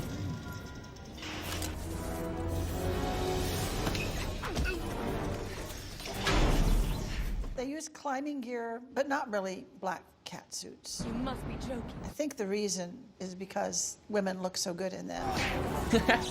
Or at least Hollywood women look good in them. Most of our men, and probably a majority of our women, would not have been caught dead in a black cat suit. Dark athletic clothes are fine. Technically. But not a black cat suit. I see. Acting drunk with Veronica Mars. How long must a girl play drunk and willing before someone tries to get her to take off her clothes? I would not act drunk undercover, and I don't think most officers would, because it would defeat your purpose. Are you having one? I know officers who have gotten drunk undercover, but they didn't go in meaning to do that. Oh, I'm having more than one. Because a lot of the work used to be at those black tie affairs, where there was a lot of scotch, a lot of liquor running around. I think I'd sooner drink Mark McGrath's bathwater than drink anything here. We were told at the CIA that there are things that you can drink and What's eat the void? before you go that will coat your stomach, and they'll help. They think I'm drunk, or worse. If you need to appear like you're drinking, you can do that without actually having alcohol. You can just tell the bartender, I want 7-Up. Jackpot. There are ways to go about it where you don't get drunk. Awesome. Conclusion. The writers and directors do everything they can to get it really right. But half the fun for me is watching closely to see what they get wrong. And that's a wrap. Oh, okay. I thought she was gonna like go on like some deep poeticness like the astronaut did, but you know. That's a wrap. That's a wrap.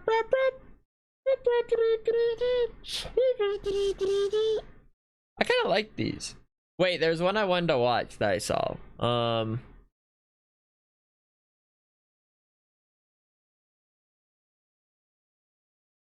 Anyway, I want to try this, like breaking down combat scenes from movies. I think that could be cool.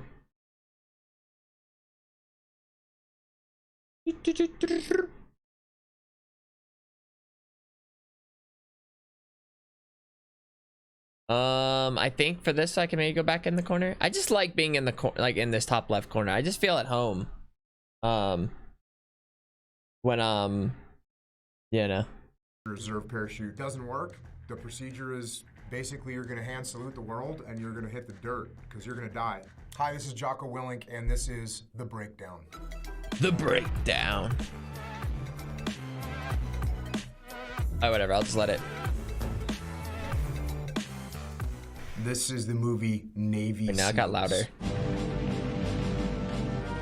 What's our altitude? It's about 30,000. That's 6 miles up. Halo jump is high altitude, low opening. You skydive through the radar. I feel like it's quieter. You go at such a high altitude that they can't. I'm just gonna leave it there. You open your parachute at a low altitude where the radar is ineffective. You'd be using this if you wanted to go somewhere and you didn't want anyone to know you were there. It allows you to get in without being detected. Halo jumping is fun. So if you're just training, you're gonna have a good time. If it's night combat equipment Halo jump, there's gonna be a little bit more intensity in the situation. But if it's just a fun free fall that you're doing during the day for good times, everyone will have a good attitude and be having fun with it. Let's go back. Loading magazines, that's pretty unrealistic. You should have your gear prepped prior to the jump procedures. 45 minutes at the beach landing site. That's one thing they usually miss in military movies is in a helicopter or in an aircraft. It's so loud in there, you can't just be having a normal conversation. You gotta yell and scream at each other. I feel like they were kind of or yelling. write stuff down or use hand and arm Maybe they signals. weren't. You know, how much time? 30 seconds means you're 30 seconds from going out. What's a minute? This right here. Super complex. 6 minutes! That with a straight face. If you have a long flight, sure, somebody might be reading a book. Why not? Almost every mission that I went on was in a vehicle. And in a vehicle, we weren't reading books because when you're in a vehicle outside the wire, then you have to be paying attention for ambushes and whatnot. Outside the wire just means wherever you're stationed, you have a perimeter, and the perimeter's got, a wall around it. There's barbed wire on the wall, barbed wire, so therefore we're inside the wire, and then the enemy is outside the wire. C-130 is the actual transport plane that the military used for decades, and now we have newer planes, but I think this film is from 1990, and it's probably pretty accurate that a C-130 would be used. The C in C-130 is designated as a cargo plane. People think that it's bad flying in a cargo plane. It's actually awesome. And people string up hammocks and put down ground pads and get in sleeping bags, and it's like time travel because you just go to sleep and you wake up and you're at your destination. I actually enjoyed traveling in cargo planes. Good times. Let me fast forward a bit. When you jump out of an airplane, you're gonna have an altimeter, which is gonna tell you what your altitude is. You're gonna have a parachute. I want to get back to the more like combat-y things. Above 13,000 feet, you need oxygen, so they have oxygen on. It's just an oxygen mask. They're gonna depressurize the cabin so that they can open up, and that way you're not breathing that thin air. That's why they need to put those oxygen masks on. Jesus, Dane, who the packed your chute? It doesn't look good. I wouldn't jump it if I were you. What's happening right there is actually pretty realistic. Having your buddy check out your equipment. In the SEAL teams and really in all branches of the military, you rely on each other to make sure you're safe. The guy's checking the other person's pins on his rig to make sure that they're gonna deploy his parachute properly. And then he's actually messing with them, which is pretty normal too. If you know someone's scared of parachuting, then he's gonna get messed with a little bit more. Never let anyone know that you're scared of anything. Just keep it to yourself. Someone on the team's called a jump master, and that person is actually checking the navigation and checking the position and making sure that we're exiting the aircraft at the right point. There's an actual school that you go to become a jump master, and inside a platoon of 16 guys, there'd probably be 2 or 3 jump masters that could run a jump. 3, 2, 1, go! That's real, yep. Have A a light little- system where it's a red light, that means hold, Have a and when little that light turns green, that's the signal to go. You gotta remember that aircraft's moving very fast, so if someone jumps, then you wait 5 seconds, you're gonna be too far separated. So yeah, you go out in a very tight group. You stay close for a while. Once you get close to opening, then you separate a little bit, because yeah, obviously once your parachutes are open, you don't want people hitting How do each you other. separate? So for a jump like this, you get to do you, 2,500 feet, you're checking your altimeter the whole way down. You get a little separation from the other members of the team. This is your signal, it's called waving, so everyone knows that you're about to pull your parachute. And then you look in at your ripcord. When you pull your ripcord out, your parachute deploys. Easy peasy. So what you should feel when you pull your ripcord is a little bit of a delay, and then something called the pilot chute. It's a spring-loaded small parachute. That thing jumps off your back and it grabs air, and then that's what pulls out the rest of your parachute. You're all of a sudden pulled, it's like coming to an abrupt stop in the air. So that's what it's supposed to feel like. But as you can see in this particular situation, this guy isn't gonna feel a very hard shock because he's having a malfunction. There's a bunch of different things that can go wrong with a parachute. I had one malfunction in my career. See that, there's a little square there right by his hands, above his hands. It's called the slider, and it actually comes down. It's up with the parachute, and as your parachute opens up, it slides down towards the base. And sometimes that can get hung up. It's called a hung slider, and what it does is that small square of fabric keeps the whole parachute stuck together. That's what I had, and my parachute was just not opening. What do you do when your parachute doesn't open? You follow the procedures. You know, we train really hard to know what the procedures are. There's some things that you can do, some procedures you can do to try and get to clear that malfunction. So in my case, I was pulling on the risers to see if I could get that slider loose to start to come down. It wasn't working. I'm checking my altimeter because at 1,900 feet, I said, okay, this parachute isn't gonna work. And so then you go through your cutaway procedures. You arch to get your body position correct. You look at your cutaway, it's called a cutaway pillow. You grab it, you pull that, and then you look at your reserve handle, you grab it and you pull that. The first one cuts away your main parachute so that it's not gonna interfere with anything. And there's actually a mechanism that when you cut away your main parachute, it starts to deploy your reserve parachute, so sometimes you don't even need to pull the ripcord. Hopefully you get a good solid shoot at that point, which I'm sitting here today, which means my reserve parachute worked, thankfully. There's been guys that have survived what's called a partial malfunction, meaning that they have some fabric up above them that's slowing them down a little bit.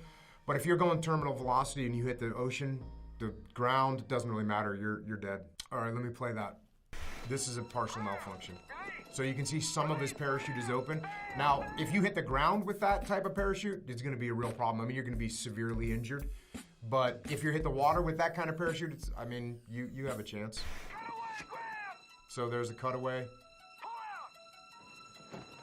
And there is his reserve. Barely opens when he hits the water.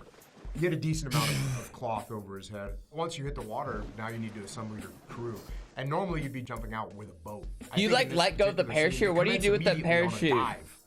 Which is not very realistic. The distance that you'd have to travel. Wait, after you get in the water. Dive, if you were to parachute in, you'd have to be at least over the horizon, which is 12 nautical miles out to sea. You're not gonna be able to dive 12 nautical miles. There's no human diver that could do that. So that's pretty unrealistic. This is active valor. Blackbeard, it's Whiplash. Have you loud and clear. Standing by on this fit. I think what they're trying to simulate here is something called a rigid hold inflatable boat, which is a kind of common craft used in the SEAL teams. It's actually used for these type of situations that they're showing right now in this movie, which is moving up a riverway where you have a little bit more latitude to use a bigger craft. Look at your location. It's 15 mics. 15 mics just stands for minutes. Mics is minutes. Happy 11 months. So the things on their helmet, this guy's got an actual light. I don't know why he's got it pointing backwards, but he's got a normal camping headlight. Thank you, the other thing Blue that Liquor. they've got is a night vision mount, but there's no night vision on their gear right now. Well, we move underwater a lot, but we do it while we're diving. So appearing like that is not very realistic. One of the hardest things about maintaining a weapon is bringing it through the water, especially in the ocean. This is regular fresh water, so it's going to be a little bit easier. It's still, when you get out of the water, you have to make sure that the barrel is clear, and you have to drain the water out of the weapon. Just because you're in the SEAL teams does not mean that you are a sniper. Sniper is a specialized school that guys go to, and there's a bunch of different schools. You could be a communications expert, you could be a medic, you could be what's called a breacher, where you work explosives to open doors. Breacher? I was a communicator, so I went to a communication school. I went to a ton of other schools on top of that. But as far as major designations of schools, I didn't go to sniper and I wasn't a breacher either.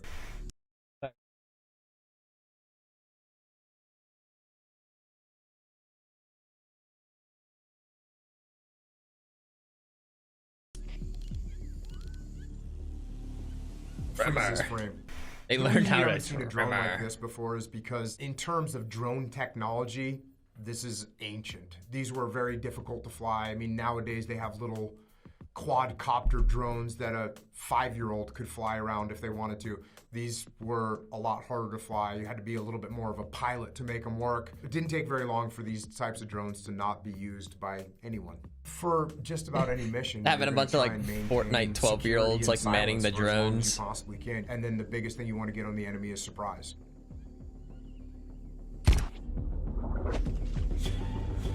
Let me pause it right here.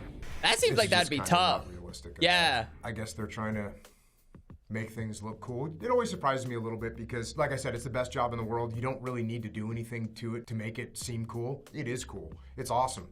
So as far as like a random dude being able to put his hands up to time this sniper shot, it's dumb.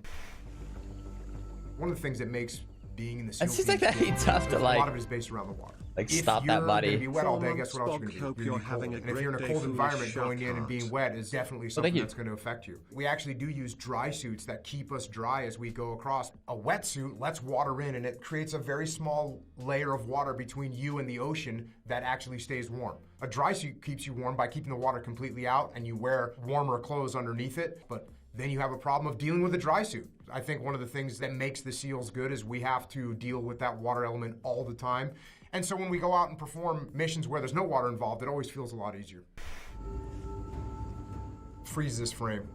When you go to sniper school, you actually build your own, that's called a ghillie suit, what they're wearing. And when you go to sniper school, you actually build your own ghillie suit. There's parts of it that you can buy, but essentially they build those ghillie suits themselves, and they will adapt that ghillie suit for different environments. So if they're in a jungle environment, they'll make it more green. If they're in a desert environment, they'll make it more sand colored. And just depending on what environment you're in, you'll adapt your ghillie suit to match that.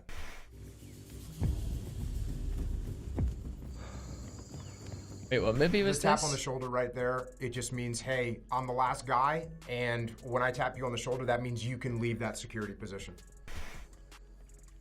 The problem with a hallway is there's a lot of unknown space ahead of you. Behind every one of those doors could be a threat, so what you have to do is you have to maintain that security. If somebody just throws a hand grenade down that hallway, it's going to be a problem. If somebody sticks a weapon around one of those doors and starts shooting, it's going to be a problem. So hallways are definitely not somewhere we like to hang out. The person that's looking forward has to maintain that front security. The person that's behind him, or maybe 2 people back, is actually controlling the flow of the rest of the guys. I got 2 squares coming out the back door. Everyone's wearing a radio. Certainly they'll utilize the radios if you're out of line of sight of someone else. Also, you just use verbal commands. I mean, once the shooting is started, we're not surprising anyone, so we'll talk to each other, especially people that are in the vicinity. Rather than having 30 people in the element all talking on their radios trying to explain things, it's better to have the groups that are isolated together communicate just verbally. If you have to communicate with someone that you're not within line of sight, then you can get on the radio. This is American Sniper.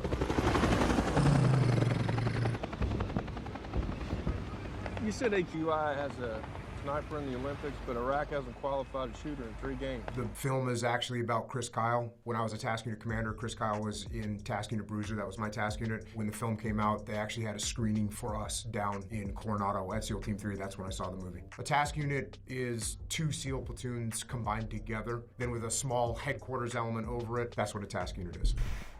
Well, that's because Mustafa's not Iraqi. In this particular case, what they're trying to show is that the sniper's not going to be alone. He's going to have some kind of security with him. Because if you're alone and you're looking down your sniper rifle, then no one's covering your back. In this, they're showing Chris with one other guy. The reality of the situation. Yeah, I remember the end of this movie, you're like, where Chris was with me. It wasn't just 2 guys or 3 guys. Most of the time, it was 7, 8, 10, 15, 20 guys to maintain a sniper position. 2 things that are kind of diametrically opposed that are going on when you're in a situation like this. They all want some kind of protection, which is why they're staying close to a wall, that makes sense. However, if you get too bunched up and a roadside bomb or an IED goes off, a booby trap goes off, obviously the closer you are together, the more people it's going to wound. Hey, there's times when you get bunched up and you might be with 2 or 3 people to hold down a corner, but any military individual that's watching that is not going to get a good feeling seeing everyone bunched up like that. I mean, you couldn't see much of the breach, but essentially what a breach is, you put a big explosive breaching charge, which are specially made charges that blow doors open. You take a step back and blow the charge. Yeah, I mean, that's pretty normal. There's advantages to breaching as well. So when you detonate an explosive breaching charge, that's going to stun the people in the room too. So there's some advantages, but there's also times where you want to maintain, silence. So there's advantages and disadvantages to both. Hey, copied Valorant. Roll with you? Hey man, any SEALs? Cool by me. When we were in the Battle of Ramadi, every operation we went out on, we had Army, Navy, Air Force, Marines with us all the time. I think this is representing a Marine Corps element. Yeah, the one they're calling the legend. He got like 24 confirmed kills. Wow. News count. If the situation is going to call for him to have like a really long reach, be able to shoot very long distances, he's probably going to carry a specialized long distance sniper weapon. In an urban environment like this, it'd be pretty common just to carry one weapon that you can use a little bit in both environments. Hey, what's that mean, man? Reach her up. Tapping your helmet like that, which actually the shooting hand came off. Chris would not take his hand off his trigger and be ready to shoot. This right here is breacher up. I talked about breachers earlier. That means this door's locked or the decision has been made to use some kind of explosive breaching charge. Remember. Get down! Get down on the ground right now! Let me break this down a little bit. What's difficult about fighting in a city is you have civilians that are running around intermixed with the enemy that you're fighting. One thing we have to remember about the Battle of Fallujah is there was very strong warnings to everyone that was civilians to get out of the city, and the people that stayed there were considered hostile. Get down! Why are you here? What, you're supposed to be evacuating this area. Why are you still here? If you've been told that everyone in the city is going to be hostile, then they're probably taking the right approach. Showing Chris sitting there holding his weapon on this little kid, Chris wouldn't waste his time with that. He would move on to this adult immediately. What you're trying to do is get control. That's what you're trying to do. You don't know what's happening. When you walk into a room, you don't know what's happening. Things aren't as they seem. So what you're trying to do when you get into a room is you're trying to get control of the room. I actually just mean get control of the human beings that are in there. That could mean telling them to get down on the ground and they're not moving anymore. Cool. You have control. Now you need to actually make sure that they don't have any weapons. Make sure they're not rigged with a suicide vest or something like that so that they can't attack you. Clearing houses, what you're doing is trying to make sure there's no bad guys in there. If they're in the streets, you can take them out, but they're going to go into buildings, they're going to go into houses. It's the civilian populace that really suffers. You know, in Ramadi, where I was, the civilians were the ones that were suffering the worst because they were catching it from both sides. We would have Iraqi soldiers with us or interpreters that would talk to the family, and sometimes you'd sense some uncomfortable situation, and then all of a sudden you realize there was a person in that house that wasn't from that family. Well, guess what? They were an insurgent, they were a foreign fighter, and then we could catch them and take them out. Thank you for the This is Lone Survivor. The way I see it, we got three options. One, we let him go, hike up, probably be found in less than an hour. Two, we tie him up, hike out, roll the dice. They'll probably be eaten by wolves or freeze to death.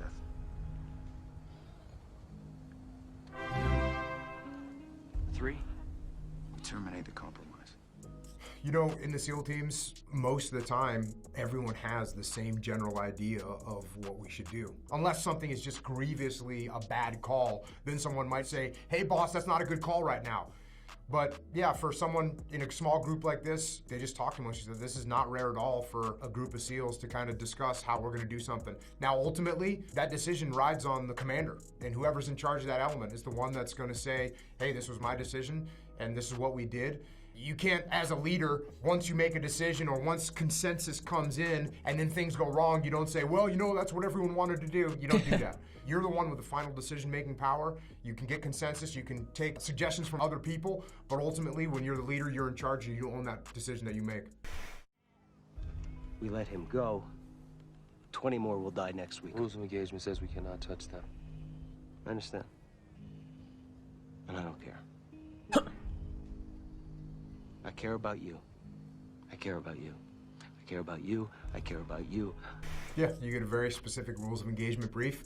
You know what the rules are. They could be as specific as you're not allowed to cuff females, or you're not allowed to enter a mosque, or you're not allowed to go past a certain line on a map. There's going to be parameters that you're allowed to operate within. The big difference is that in the SEAL teams, the briefing is done by the members of the platoon, and everyone kind of briefs their section. So for instance, the point man will get up and explain the route that we're going to take to get to the target area.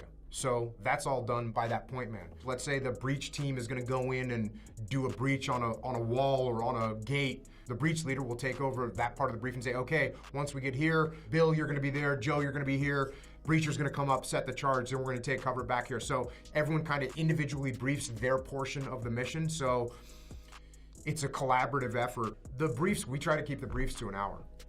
You know, after an hour, there shouldn't be so much information that it takes more than that. And after an hour, guys' hard drives are full. We want them to know the important things, and we want them to understand the flow of the mission. And then once they have that, that's it. It is a big deal to break the rules of engagement, but at the same time, rules of engagement are written in such a way that if you think you need to do something to protect your troops or the mission, then you can pretty much do what you need to do to make that happen. And so this is a tough decision to make. They want to execute this mission. They know they're going after a bad guy that's killed Americans. And at the same time, they got some people that they're suspect of, but they can't confirm. So it's a very tough decision to make. This is Captain Phillips. This was a cool movie. In this particular situation, it's a maritime environment. It's on boats, and SEALs are the maritime component of U.S. Special Operations. So if there's a strictly water operation like this, it's most likely going to be SEAls that are going to be executing that Morning operation. Foolish. Sir, the Good morning. 25th birthday here in New Zealand. Happy birthday, Haley Here's Riggs. some money. If he Hope moves you again, have a shoot good him. day. That looks Save some like money it's for yourself the and control room get some on a Navy noise. ship. That's what it looks like. There's a bunch of screens there. There's a lot of communications going on in there. There might be 10 or 15 people that are in there observing what's going on and communicating with each other. That's one of the things that we do all the time when we're training is we shoot what we call hostage scenarios. So they'll put a friendly target in front of a non-friendly target, and we'll have to go in and shoot the bad guy without shooting the good guy. My task unit conducted one hostage rescue during our deployment to Ramadi, where we went and rescued a 15 or 16-year-old kid that had been kidnapped by insurgents and was being held for ransom. Rescued that kid, and it was successful. It's something that we train for. It doesn't happen very often. Hostage rescues are very challenging situations because if you know a building's filled with bad guys, well, then you can be very liberal in how you employ your weapon systems. If you're going against a target where you know there's friendlies there, like a hostage, then you have to be much more discriminatory in how you engage the enemy. Alpha and Charlie Red, we are 3 red at this time. 3 red. Alabama Lifeboat, this is the negotiator. If you harm the hostage, we do not have a deal.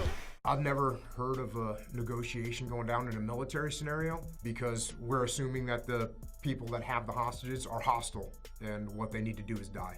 You know, the SEALs that conducted this operation are some of the best guys in the entire world, and when they're going to take a shot, they're going to be ready to take that shot. And I don't know about this coordination system. If they used it, awesome, but if they didn't, it wouldn't matter. These guys are going to get the job done. Stop the tow. Roger, stop the tow. Execute.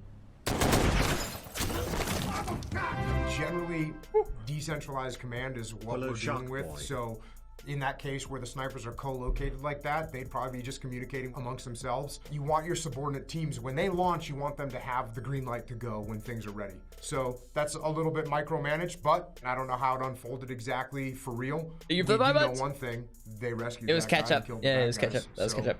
Credit. A lot of my vocabulary is infected because I was in the SEAL teams my whole adult life. I mean, occasionally I'll get a funny look. If I say check, for instance, that's one where if you tell me something, I might say back to you, check. That means I understand and I'm good with what you're saying. No factor, which is you tell me that something's going on, I might look at you and say no factor, which means I got this. And those are good ones because they're used a lot. I mean, you can use a lot in everyday life. You know, if someone says, oh no, there's, traffic on the highway, no factor, I'll take the side roads. Like, just normal stuff like that. But yeah, there's a ton of things that we say in the military. It's just the way it is. You go into any organization, they're gonna have their own little words that they use. That's just the way I talk now. This is 0 Dark 30. I'm starting to realize, like, watching these, like, someone breaks down whatever. There are so many movies I just have not seen. Thanks for a great year, foolish one of the most common modes of transportation. But again, it varies from place to place. When I was in the Battle of Ramadi, the couple times that they did fly over the city when we were there, they got shot at heavily. Why are you asking me right now? We'd have to get them out of the city into one of the secure bases to get someone in a helicopter. Even for fire support, in the Battle of Ramadi, fire support was almost all tanks and tankers. So God bless those guys for what they did. But in a situation like this, they're traveling long distances. In Afghanistan, they used helicopters all the time.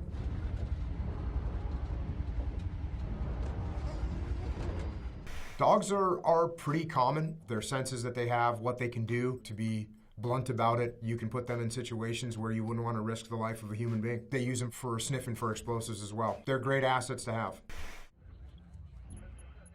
Yeah, it looks like they're just naming what those helicopters are called, and that's normal. Different aircraft will have different call signs. In this case, they're Prince 5-2 and Prince 5-1. I think what they're trying to represent is different phase lines of an operation. So in other words, as you move in towards a target, you'll have different marks. When you get past those marks, you'll call them up the chain of command. So everyone knows, hey, we're at phase line Alpha, phase line Bravo. So everyone's kind of aware of where the mission is as it takes place. Bill, I'll answer Hey, Justin, what are you listening you to? later. Tony Robbins. Tony Robbins, really? You should listen to it. I got plans for after this. It looks like he's got some noise-canceling headsets over his iPhone, so he'd probably be able to pull it off, crank up the volume. That's just the border between Afghanistan and Pakistan. Guaranteed to have a phase line at that border. We've just crossed the border, now entering Pakistan. Pakistani comms, no chatter. Even though they've crossed into Pakistani land, they're not hearing any communication. No Twitch chatters. Anyone. So they're saying, hey, look, we've gone into Pakistan, but no one's talking about it, which is a positive sign. Their night vision, it looks like, in all these. Sometimes there's some more advanced goggles that have thermo as well, but from what I can see in these pictures, it just looks like regular night vision. Yeah, some of those are just even more advanced night vision goggles. Thing that has like 4 different eyes. People get adapted to them. It takes, you know, a couple hours of walking around, and you're Happy Saturday. If you come into a bright room and it bleeds out your night vision, raise your head a little bit and you can look underneath your night vision. It's not that big of a deal. Or you can just flip them up. You go into a dark room, you can just kind of knock your head forward a little bit and those night vision will slip back down. So everyone finds their own little techniques on how they're going to do it. 30 seconds. Yeah, basically there's a big thick rope. Grab hold of that rope and you slide down it like a fireman going down a fireman's pole. Pretty straightforward. Stay tight. Stay close when the bird sets down and takes off. You want your group to be assembled pretty closely until you start to move towards the target. I'd say one of the big misconceptions that people have of people that are in the SEAL teams is that they're some kind of superhuman individuals. You got to remember that SEALs are just people, and they train really hard, work really hard to try and be good at our jobs, but they're still people, and they're not just Terminator robots. We watch a bunch of movies of these different operations or these fictitious operations, but we got to remember that the SEALs, just like every other branch of the service, has taken massive casualties, not only in our history, but in these recent wars. So even though it might look cool, you got to remember that there's been real sacrifices made, not just by the SEALs themselves, not just by the Marines and the Army and the Air Force, but the families that are at home as well that suffer those losses and live with those for the rest of their lives. We always have to remember what the real sacrifices are. That was my breakdown. Thanks for watching. It is ad time. It is the 2-hour ad time. You're right.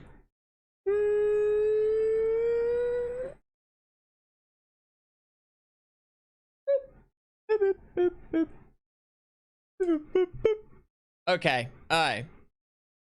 All right. Oh my goodness, we're already 2 hours in. That's wild.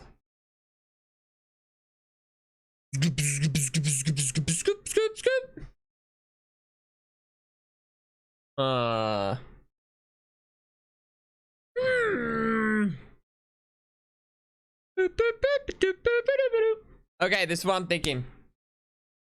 I kind of want to do maybe one Valorant, okay? Like one Valorant, and then a Gordon, I think, and then a Gordon, and then I don't know. I kind of want to do a little bit of gaming, okay? No, I'm literally thinking just one, and I need to see if there's a prime pistol in the shop. Or wait, I don't think the new shop would be there yet.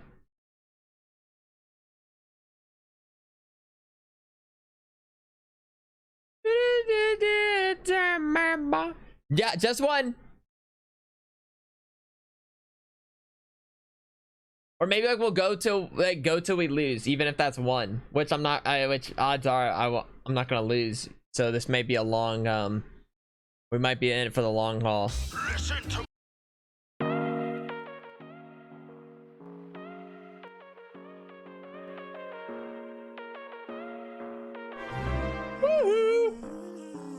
Just one, and then Gordon, baby.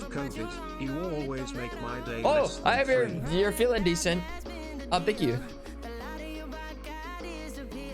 Come on, prime pistol. Actually, but I think there's still like a couple hours to the new shop. I think it's like 5 o'clock is when it normally is.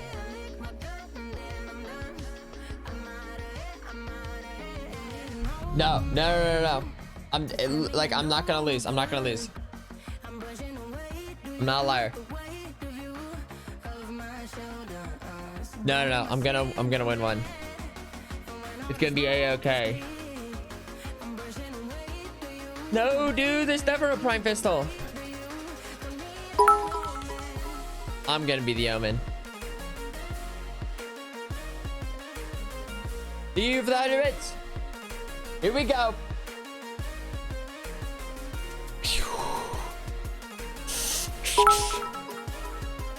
I'm ready. Thank you for the bits, effortless Echo. Like we got our things done. We did things. Now we're ready. Look, we won 3 in a row, all thanks to me. Look at this. Okay, yeah, sure. IFA was there, and yeah, sure. IFA almost was, you know, at the top and almost 40 kills. But then this one, okay, yeah, sure. IFA had 35, 40. But look at me. Once again, I was there. Okay, and we're just gonna get the same results. We're just gonna bada bing.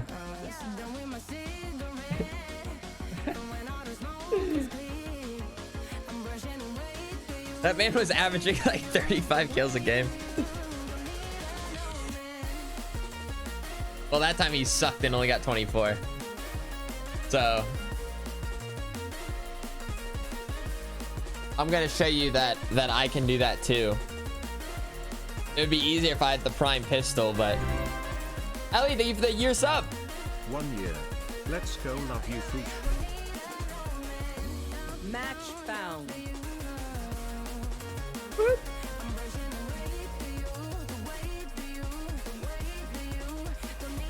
You guys ever just like mess with like the veins in your hands, like wiggle them around?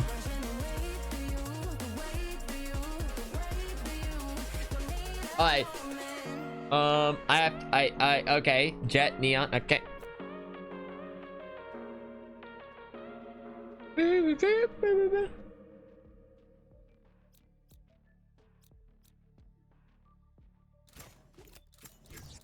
Okay, we're gonna need smoked. I'll go Viper. I can do a mean Viper real quick.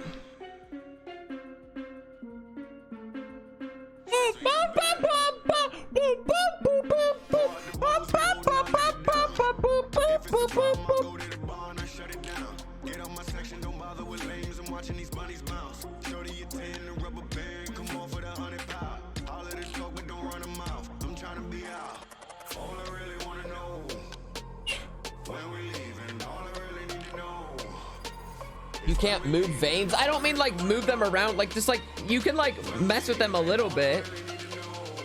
Like I'm not saying you can like I can't like move it all the way over, like wrap it around, but thought Carl saved us from what? If anything, he did a really bad job of getting us to stop playing Valorant. He was all of a sudden like, yeah, me, Sakura Punch, we'll all just play Valorant together. Like that wasn't really a good job of trying to convince us to not play Valorant. Fracture. I'm a KO main.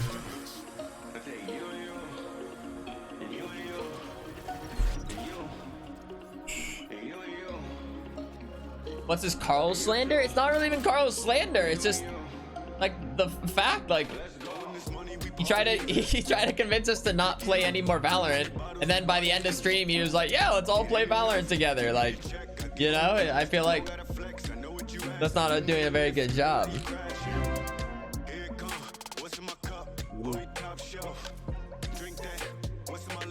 Woo! Thank you.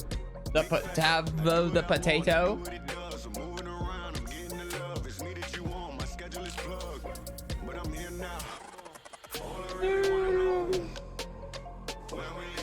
What will even?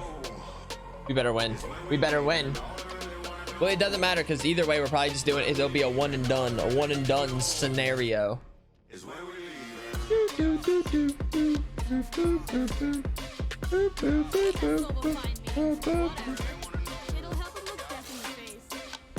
One and done. That's what I'm saying. Just a real quick. Just like it'll be over before we even know it. Here. Hello? Hello. When will I even? How's it going, Jeffrey? Not too shabby. Not too shabby. Nice. Where you guys want to go? You can just start A and then take it from there.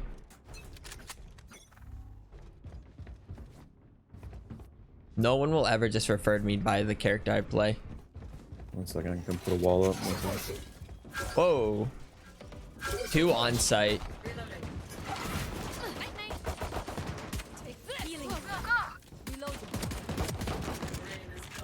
Pew pew pew.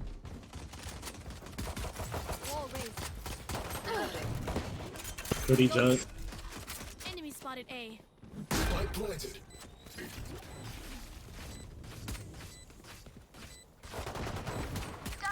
Dead man walking. Ow. Reloading. Hit him with it. Bang. Knife deployed. One enemy remaining. They're suppressed. Yeah. Good on, guys.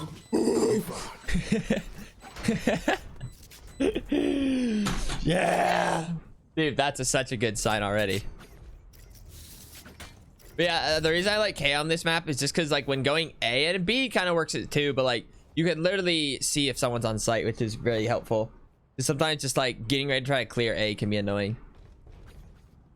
And if they can't use abilities when you get pushed on, then obviously that makes it even easier. I'll show them. I should buy something.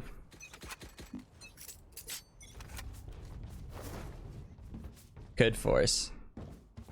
To be fair. Okay, you gotta stop that shit. One on site. Flash. We tend to dust. Gotcha. Gotcha. You're dead. 1 rope, 1 CT. Oh, my bad. That bounced. 1 door. Reloading. One spike, one main. Enemy spotted A. Flashbang. Reloading.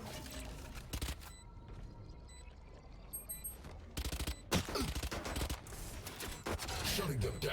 One enemy remaining. Can I hit that guy? I want to know if I hit him at all. I feel like I was struggling there. But we did what we need. Good work. I'll choke their sight. Oh. There was a vandal. And that guy's name is Pooh. Thank you for the 9 months. Thank you guys for almost 100 daily subs. Should you use your Twitch Prime? I mean like if you got one. I mean if you got one, I mean you should. What is that? Guns up. Get dead. I found Paul. Okay.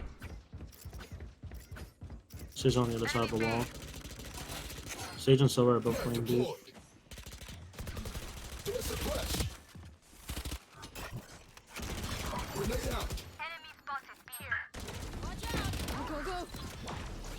Up the.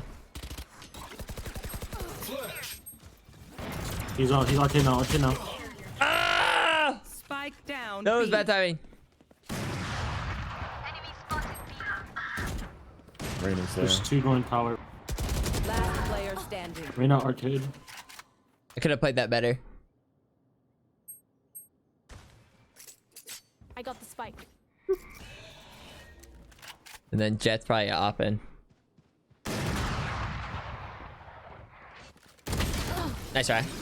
I played that badly. I could have done better. I have 6 assists though. I'm so good. Now I know how annoying.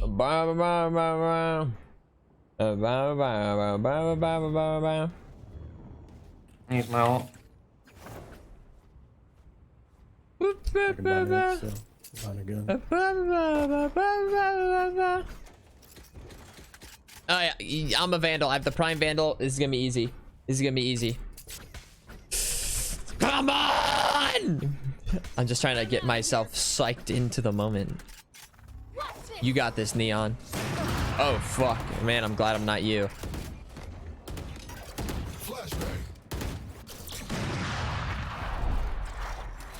Shutting them down.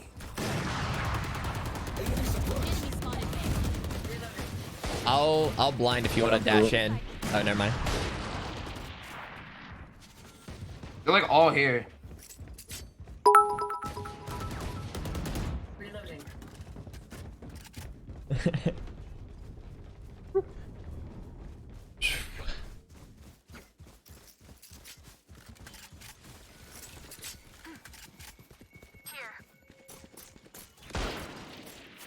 Flashbang. Oh. Spike down B. Last player standing. That's unfortunate.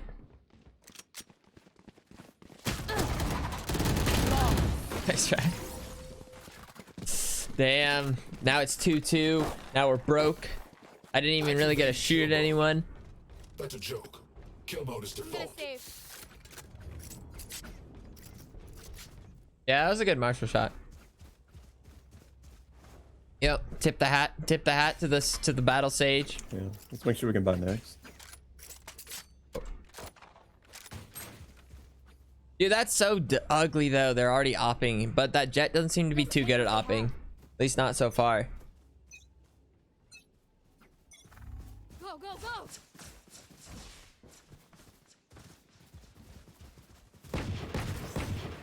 Reloading.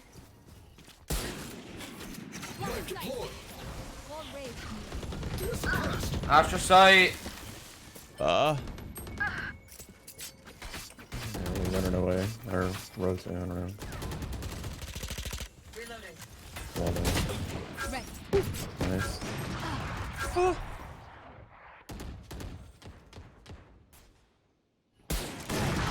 charges. Throwing charge. Last player standing. I did 50 damage to someone though. That was a pretty good lob and a half if I say so myself. When did I hit the Jet? So if my thing did 50, so did I do like a leg shot with the Marshall through like a wall or something? I did 35. Toxins going up. Killed. Nice. Don't get in my way. Bold. 30 seconds left. Spike planted.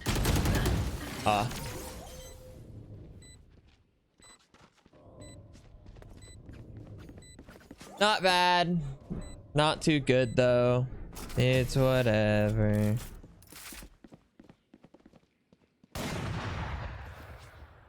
Let's make a plan, then execute.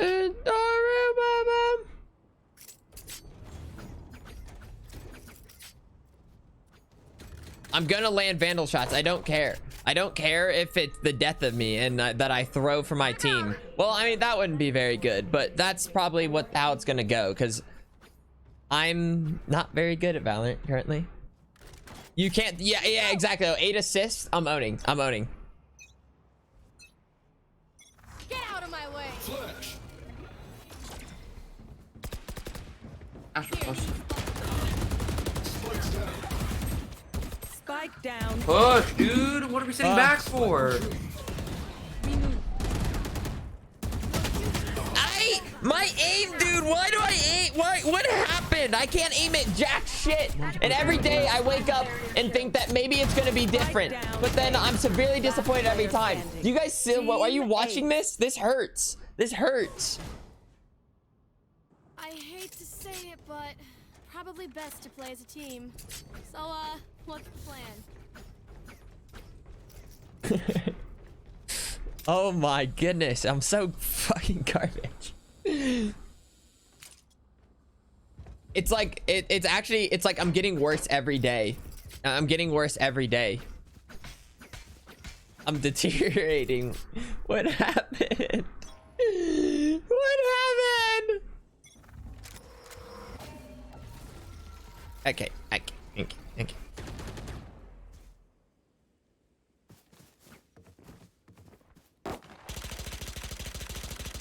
Reloading. Net deployed. Of course, like the moment I Flash.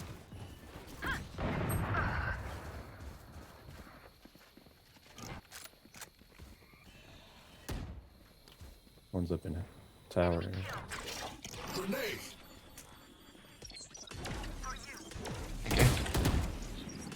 Ah! Oh, he shifted over to the right. I was gonna peek more left.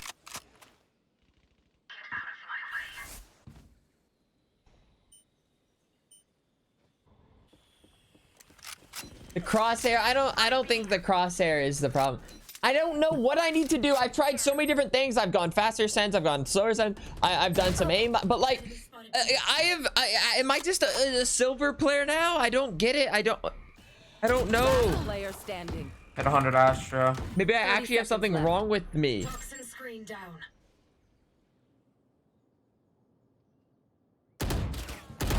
Goodbye.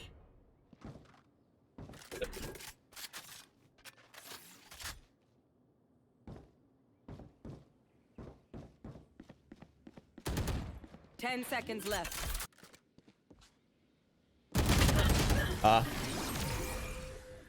I think too much? I don't think I do. I mean, I don't do too much thinking to begin with. So like, maybe I'm a phantom player. Maybe I'm not a, maybe that's it.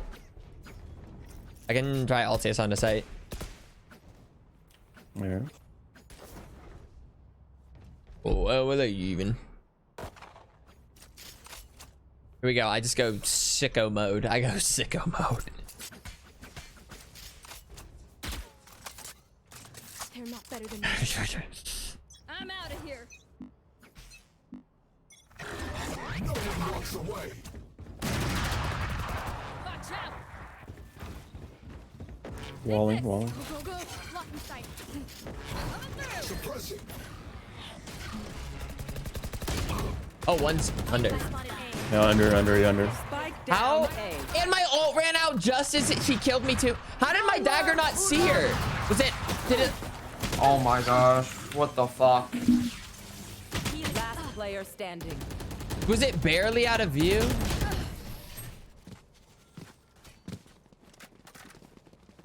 It was a bad dagger. I didn't make it cover sight. It's not over, you know. Everything phantom again.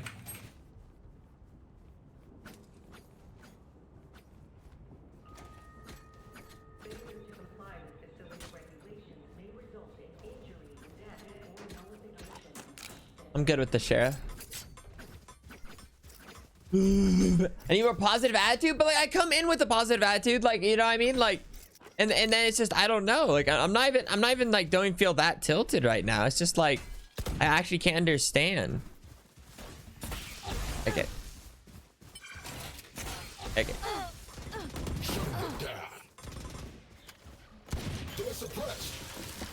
I have a vandal.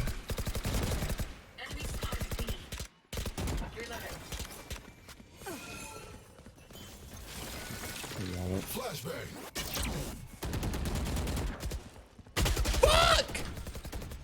I did hit the Reyna, and then I wasn't quick enough.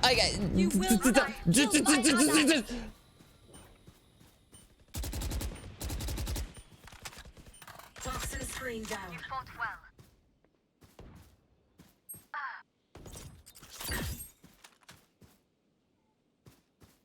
Last player standing.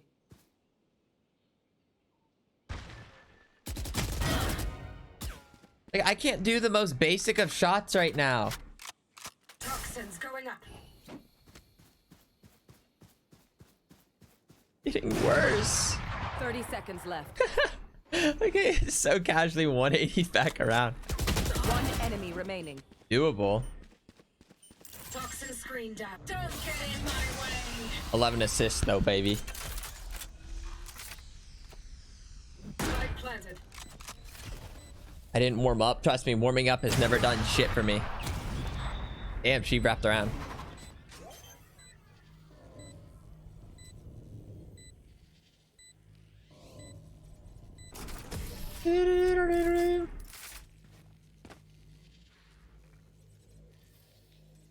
If any of you die, I lose a bet with brimstone, so don't embarrass me like that, please.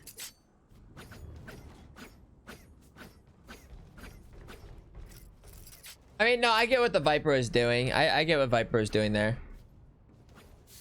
Have you ever considered clearing your corners? When you tilt, you forget to lol. No, You'll no, be fine. it has nothing to do with tilting. It has nothing to do with the corner check. Like I'm literally just can't aim at people anymore, and that's the real problem. I'm out of here. Oh, there was someone there. Reloading. Watch out. Shutting them down. Enemy suppressed.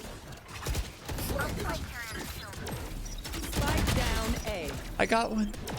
I have the spike. Oh. Enemy spotted A. Flash. Spike planted. Last player standing. Flashbang. Jet 62, mate. Like I can't even hit that, and that's such an easy. I'm gonna hold the same spot. That's such an easy. That should be so easy.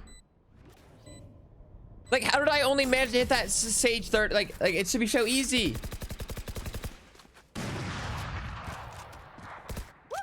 We got this.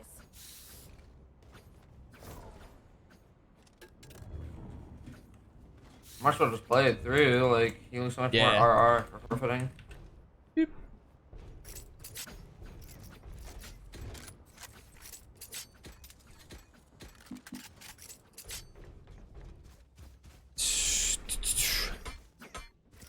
Isolate and exterminate. Just op me. Wait, can you use your wall or something to get us on the site? I do it every round, yeah. Do it this round. Oh, underneath. Last player standing. Okay. Spike down B.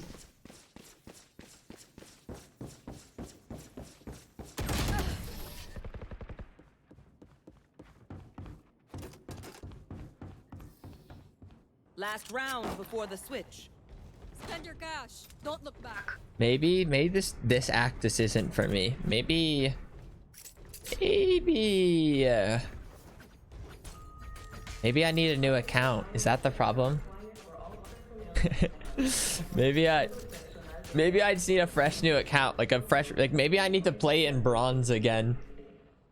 Let's go. Maybe that's where I went wrong. Get out of my way.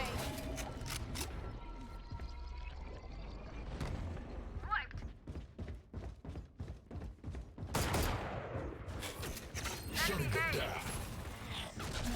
Enemy suppressed. Fuck. Spike down A. You rezzed the wrong guy.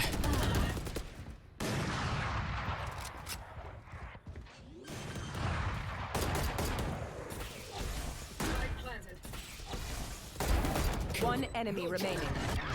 Walks away. Emergency reset required. Requesting manual reset. I'm back, bitches. Last player standing. Hey, AD. Drop.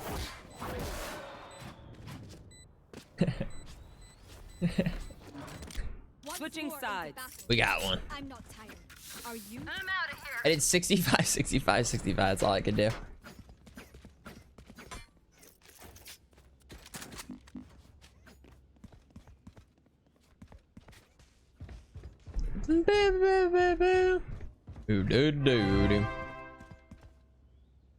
Hey Foosh, 3 months, let's go. Thank you for the 3 months.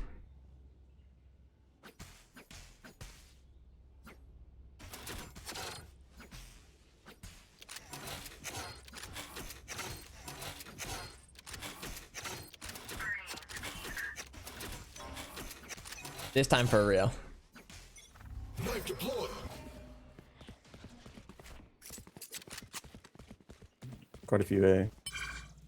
Oh, I'm counting on it. That can be. You should mash it back stairs.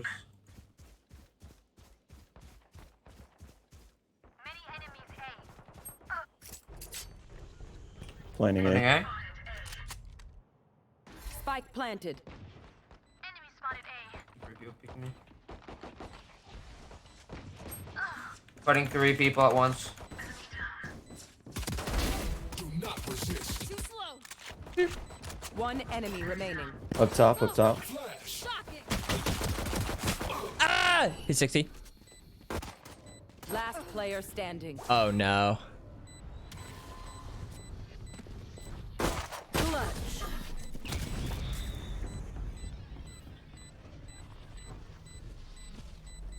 My priority is their suffering.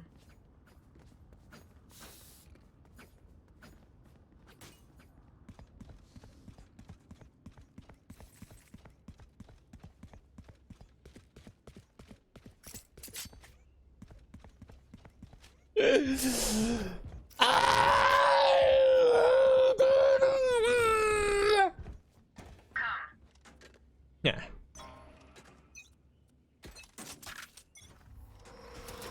Unit deployed. They're suppressed. Enemy and attacker spawn. Enemy spotted B. Wait, where'd Astra come from? Nailed him. Last player standing.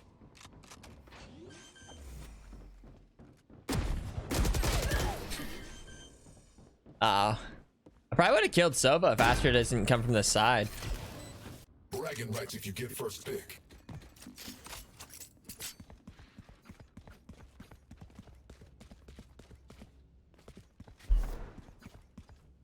Dude, I need aim labs to just sponsor me, because like they'll be like, look, like we can help any dumbass that can't aim anymore, and then I'll do it for like hours a day, and then I'll show them the improvement, and they'll be like, look, even foolish got better.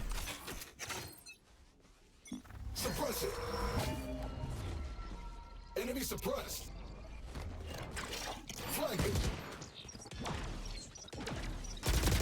Did he just run through it? He ran through it. He fucking ran through it. Enemy spotted B. And I think I landed a leg shot on him, and then he landed 2 phantom headshots. So it's just like, that's just how today is. Spike down B. Last second default. I don't think that. Mind you. Player Oh standing. my, dude. They're all just better. Match point. I'm over them.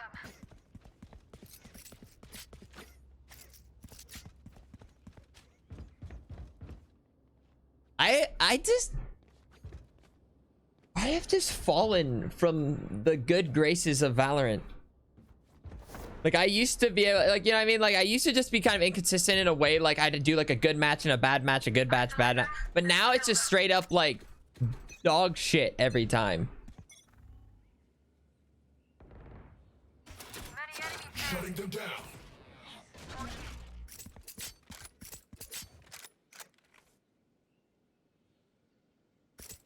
You want to fight it? Jets grounded. Here we go. Yeah. One enemy remaining. Yeah. Spike down. We're doing it. We're doing it. We're doing it. No. No. What's that? Might be lurk. Reloading. Spike is here. Come on, I can't even make jumps anymore. What's left? Satellite. Suppressing. Enemy no charges. Ah. Ah. My power does not ebb. Ask for aid and be this you round. shall receive. Going B. B, these nuts. Yeah.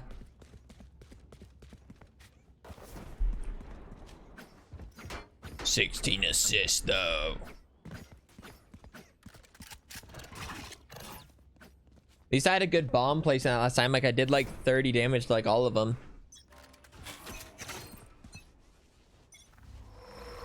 Shutting them down. They're suppressed. Flash.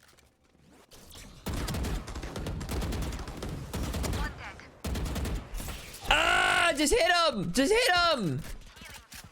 I've dropped it over your wall.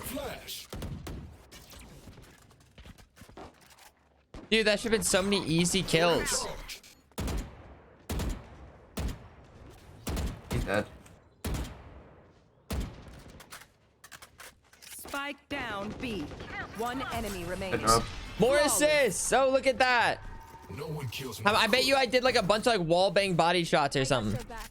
Just, you know. 80, 40, 120. Like. I'm out of here. Wait, sorry. I did a wall bang headshot then. That's sad.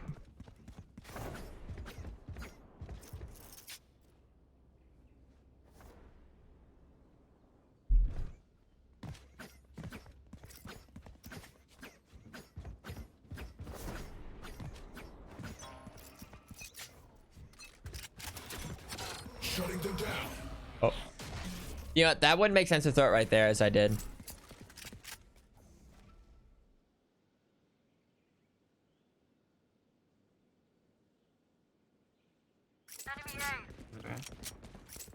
Yeah, good work, Pooh. One enemy remaining. Yeah. Hit him 80. I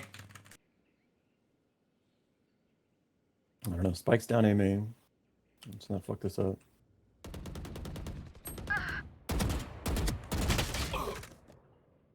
Yep, we're fucking this up. Just Spike is here.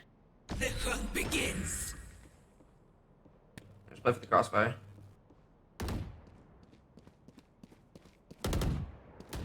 Last player standing.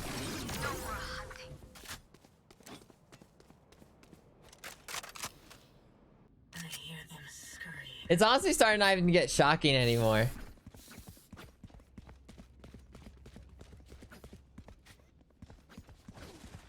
It's really not even starting like those shots that I missed like are now just becoming very common now.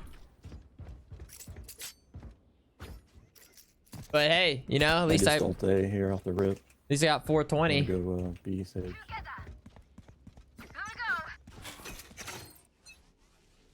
Knife deployed.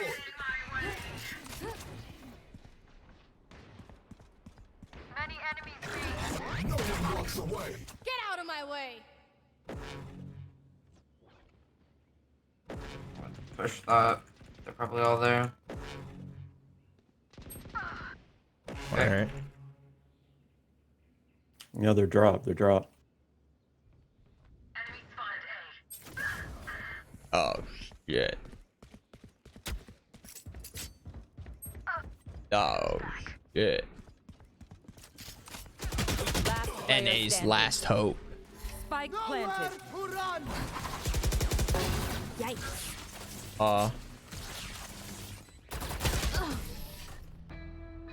Attackers win.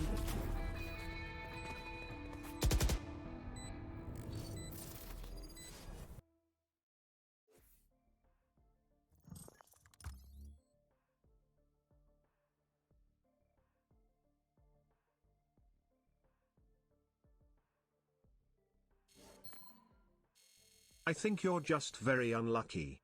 Blame the lag. Have you tried playing a different character?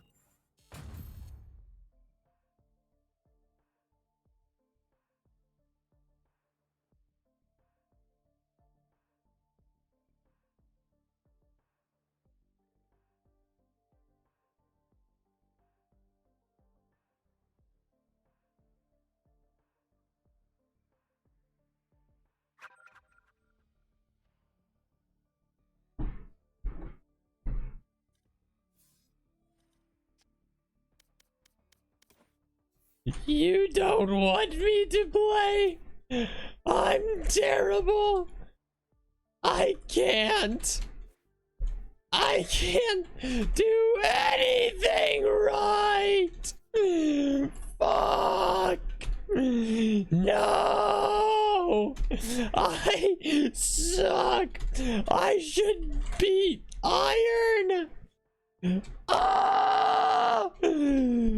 I have lost everything.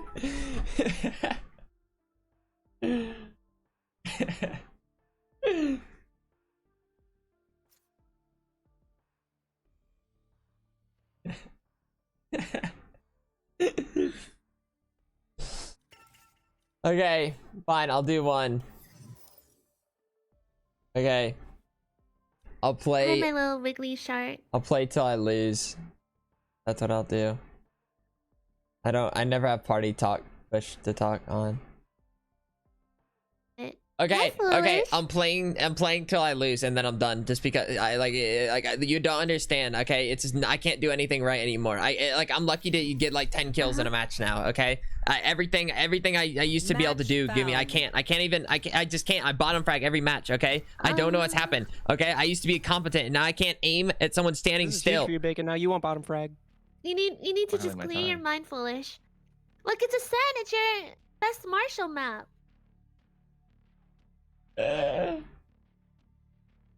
How Phil? Damn. Alright, trauma dump.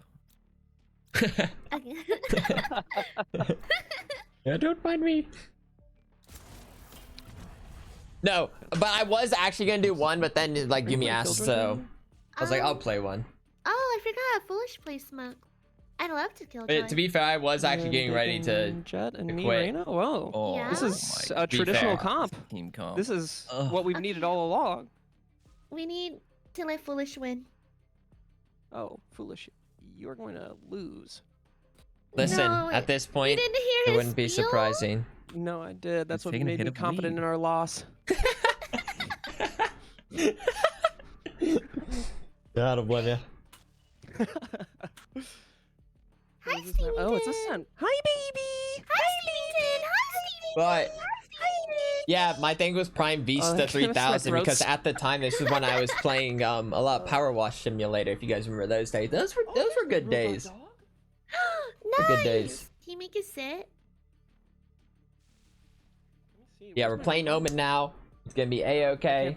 Play with my robot dog without the remote. Damn. Oh, you I don't don't keep it on trust- your desk? Robot dogs. You don't really care about that dog. Just say it. Admit it. Wait, I need to turn that. Care as much about Mechafoot as I could. That being said, I do care about them quite a bit. Okay. Where's Littlefoot?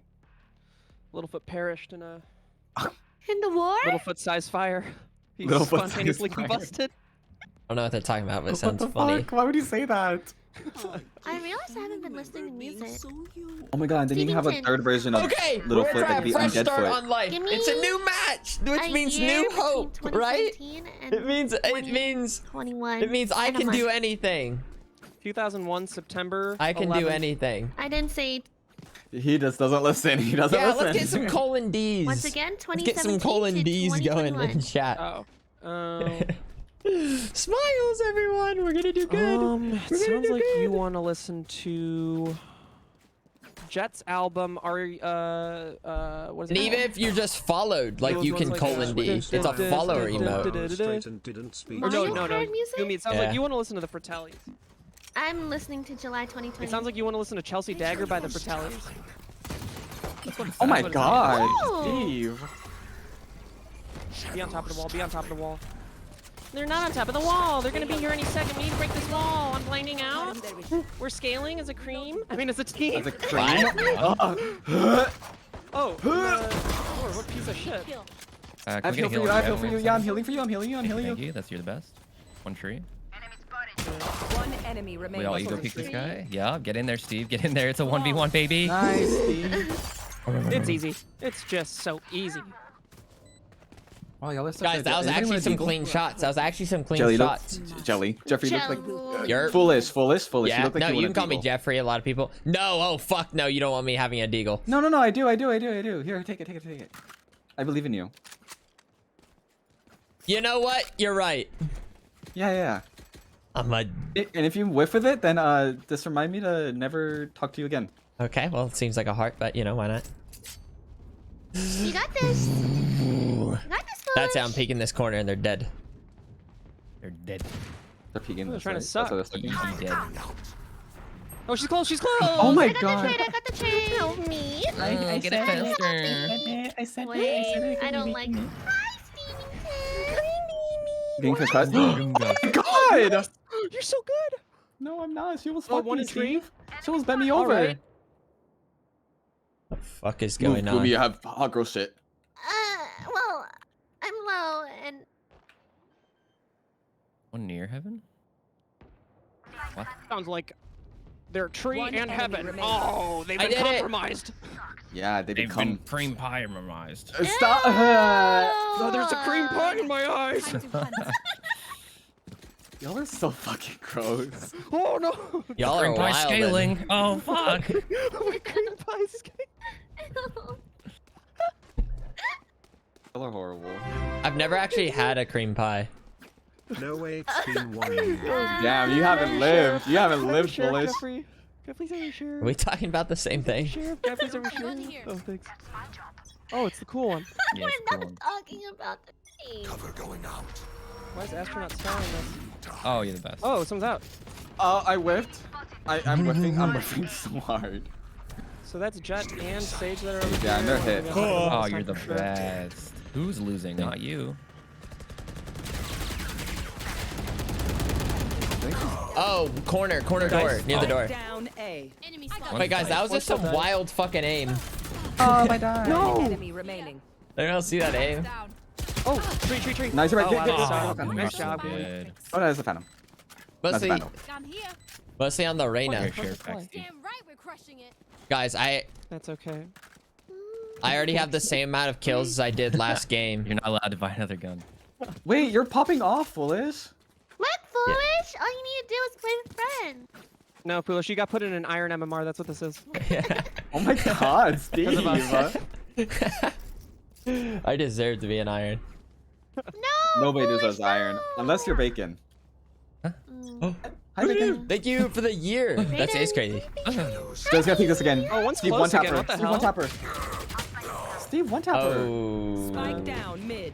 One pushed out cat. That one I don't feel that bad about nice. though. I wasn't even looking that way, to So be what does fair. that mean? And We have lead? she did it through the smoke, so like that was it. Just I don't feel bad about that, Death. Really. That does mean we might have B. Oh, Oh, can I have? Oh yeah. Jesus Christ. Thank you, Papa. Sage is cat. a. It Let's happens. go Why B, are you let's go B. here? What? No, Okay, no, never go A, mind. go A. Well, Sage was tree in there. Zinga. Yeah, Huh? she sucks. Bazinga. Still cat. He's cat right now. 100%. My pussy! Nice. Oh my god! Ah! Pussy just ate that boy up. Yeah, my Yo, pussy who got killed the teased. Jet on their team Keep your focus. at the end there? I did. Can I buy one? Wow, you were with me? Jeffrey. No, I wasn't. Jeffrey, I Hi. walked cat late. Let me buy you. Let me buy you. I wasn't Amazing. with. I wasn't with you. I wasn't with you. Still killed him. I didn't. I And was then just gonna die out there and be useless. Steve requested Oh gun well, for you bacon. were useless. Yes. Stevington requested gun for Hi. bacon. Hi. Thank you. I have Gotcha. ulti for B. Okay. Okay. Happy hunting, Ronan. Placing sentry. Cover going out. Oh my god. One was mid. Okay. It was not very she might have cast gone- money. Up market. Yo, we don't have. So they're two in market. Sage is. Dude. She's gonna get locked down, I think. I killed the Sage. Do you Nice have job. smoke for market? There were two market. One had an op. I might die I'm gonna here. die. Oh, that timing. Oh, nice. Spikes down. One's like their spawner now. Shut up, I'm doing hot girl shit. No one's flanking. One enemy remaining. Last one, their spawn with an op. Well, Everyone shut up. Yep. Yerp. He's just saving it. Go stop him. Yeah, what MMR are we in right now?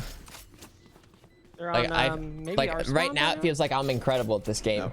You have really good faith in their legs. So maybe I'm not actually meant for They're iron. either on. They Our could be spawn's wine. clear. Maybe I'm at least a bronze player right now, which is, you know, a little Spike welcoming.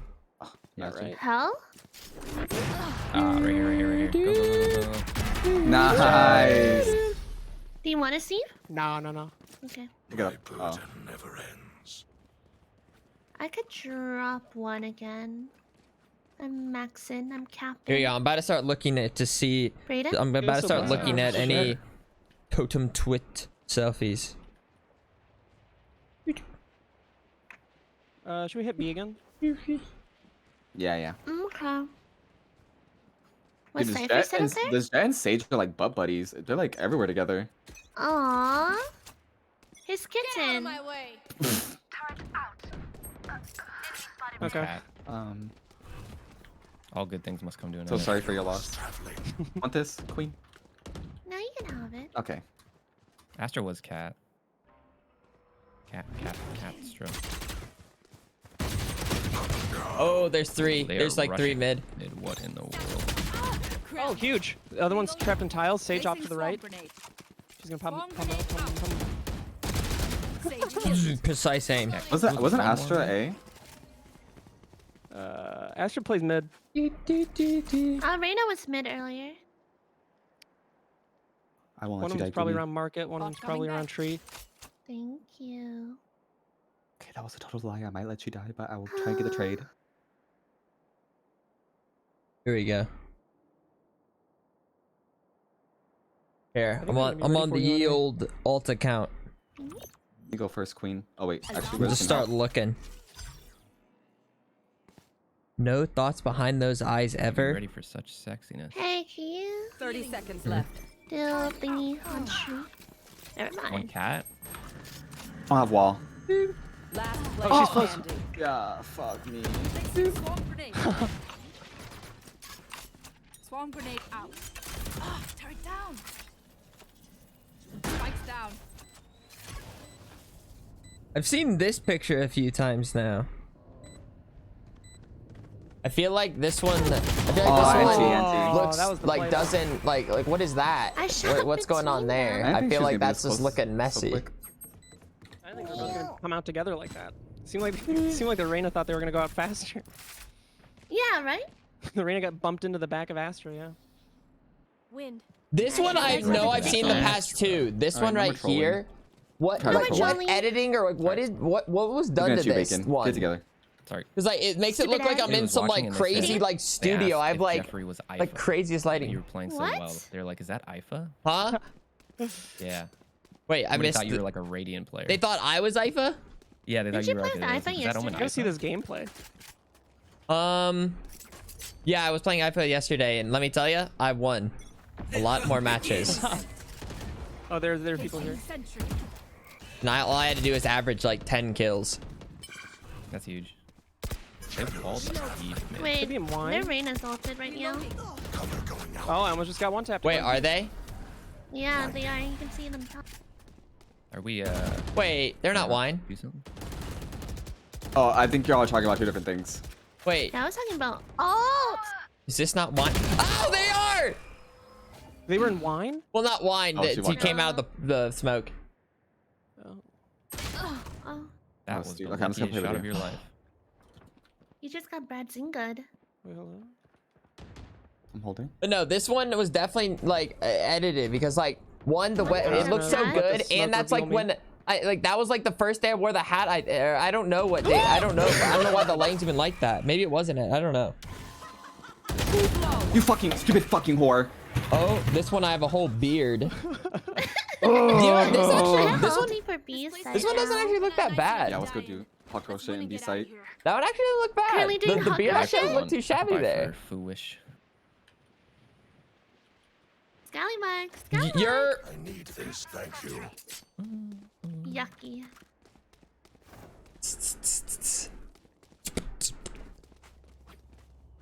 They have Astra ult, Safer ult, and Sage ult.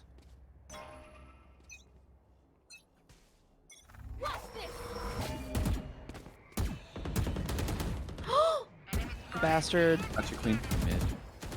I'm just gonna protect this. I'm not pushing in. Hopefully they don't have an Odin.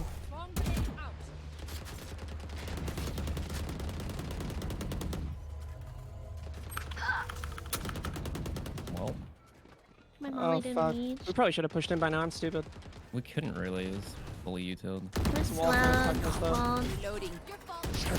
Bada bang. Gemma is. Should we just fight this, I guess? I mean, yeah, no one's on site. I believe you. Let me die, please. I'm too ugly. I'm pretty. I'm pretty. Too ugly. I have healing 4 for you, Jeff. Like, Jeff, don't die on me. no chance, bucko. For you. One's market for Is one sure. main? Yeah, I think so. Astra's gonna come market. Oh no. One main and one. Run. Oh, I'm sorry. One enemy remaining. Get market or CT. Lane? No. You're coming, Lane. Last player standing. 80. Dude, It's I okay. just hit a full ass running headshot. Let's see. Let's take a look some more. I'm in a perpetual Hide. state of being cucked this game. I remember this one. I remember the lighting was kind of funny for that one. I don't remember what I had, but I remember messing with the lighting for that one. Yeah. I rise strong now from the Yeah. ashes. Yeah. And we're pushing up cat. And we're smoking No off thoughts, mid. brain empty. Yeah. I'm starting to think you guys think I'm And then two of us are an also going idiot or A, something. And it's a traditional push. I'll go with you, Cap. Bacon, take the Echo losers A A. main. Okay. I'll Mm. take Sage. Aw, Steve, what Aiming the the loser. fuck? Let's win this. Fuck. Oh, this is about What the this. hell is that smoke? Oh, they're off. Ernest We Cap. didn't smoke off mid? You want mid smoked off? Yeah. Oh, well, they all did. Well, it's getting smoked anyway. Okay. Thank you, King. You are so fucking weird. Oh, they did the old swapperoo. Thanks, Steve. That's very special. And they did it. I suck at this game. Oh, There's one more A. Oh. Found them. Bye. Last player standing. Spike down mid. Top cat. Dude. NC. They push out you mean to The classic. Stinky. The classic one right So what is there. the move? Is it default? What we thinking? Classico. I don't know. We need an IGL. Well then, get to it. All right. I don't have a good brain. Let's go. Fucking god. I have brains. You all know what you're doing. You all know what to do. All right, locking in, dialing in. All right, I'm gonna smoke this and then that, and then I'm gonna blind, and then we're going in. Well, except Gumi. Gumi's not. He's on top. Oh, Well, they were on top of the waffle. my bad. I was smoking. I wasn't. Oh, fuck me. Well, there I die again. One cow, one's mid. We'll try the plan tomorrow. Let's go back B main. Let's push up. They pushed up, yeah. Okay. She's here. She's here.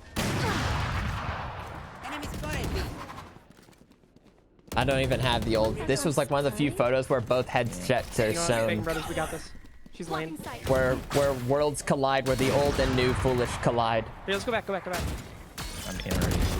Oh yeah. Standing. Dead. Okay.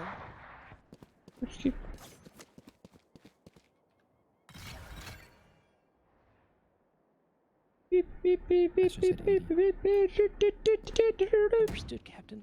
I'm just going through and liking every see single me? one. I think they might have heard you. I think you made a footstep. I don't think they. I don't think I did. I? Yeah. What?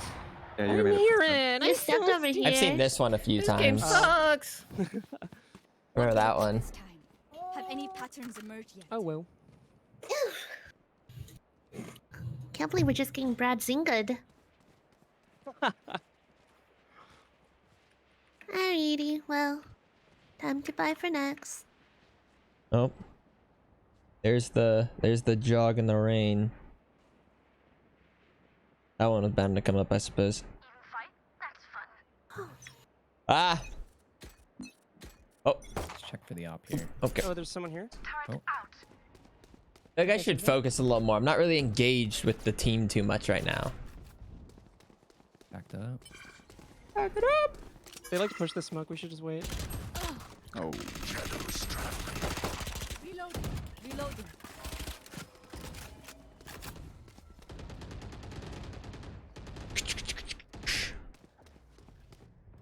One catwalk. I feel like they're All right. Push this way. Blinding. There we go. One mid. Nice. Foolish. I have heal for you. Cover going out. Trying to peek you as best as I can. Thank you, King. Oh! Oh, King. Oh! What is market? Do you want to? Or one is tree, one is There's tree. two here. 3 here. Here? Oh. Oh. I'll keep making noise here. Maybe a cat then? They still Yeah, you have guys they don't have probably have good an op util to watching entry. me. I'm gonna rat up something. One's still Here we go. Back to selfie days. Bang.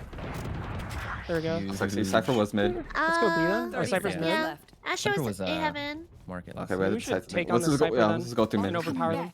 Yeah. I'm doming them. Yeah. Wall raised. Currently doming. Care cheese rat spots. Nice. Placing alarm bot. That one I can't even see. Backside. Or not backside. 10 CT. seconds left. There we go. 1 enemy remaining. There we go.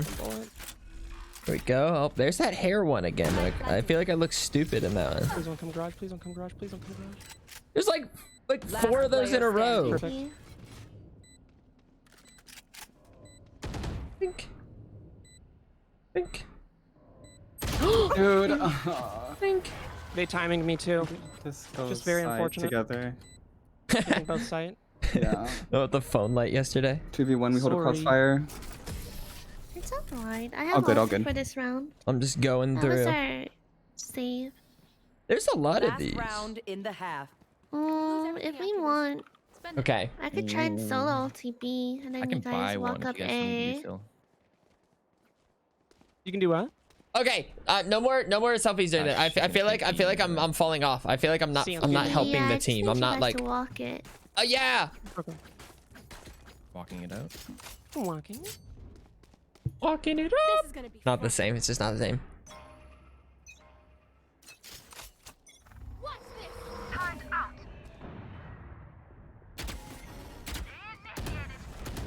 Look at this. They're not gonna be ready for this shit. Could they be up cat? Yeah.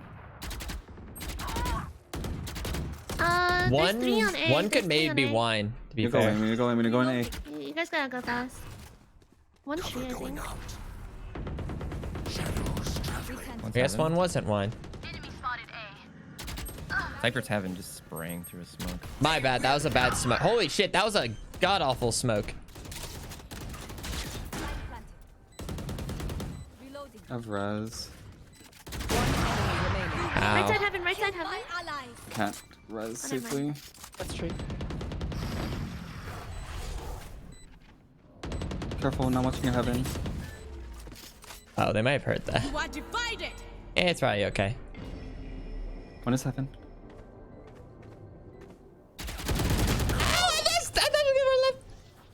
One enemy remaining. Sage at 78. Over here. Your duty is not over. Nice.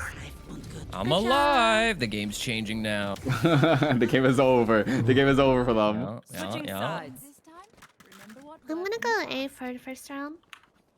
And then switch over to Offense, B. Let's go. That's huge. Good job, team. Yeah. Proud of us. It's gonna Do you like watching happen. main or do you like being tree? I'm fine with either or. Okay. I'm just gonna do a quick I peek. kind of want to look at more Alrighty, though. then I'll play tree, Stevington. Good luck to you, madam. Yeah. Anything for you, Malish? Lay waste upon thine kinda funny. enemies. I wish you could say that. Wait, but with did that happen echo today? And reverb. Oh no, never mind. I'm not Stars challenging this. A. They have an Astro thing. I hear Kind of nothing. pushing A. Oh yeah. Shadows traveling. It's Reyna getting the Oh, orb. there's Oh my Really? god, these fucking freaks!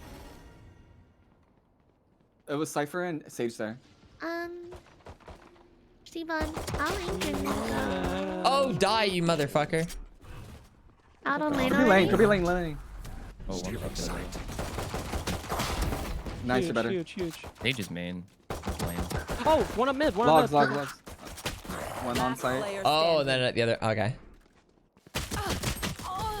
I did 156 in the thing. I'm looking at my fucking map. Is everyone's tech still working? Been there, done that. Go A again.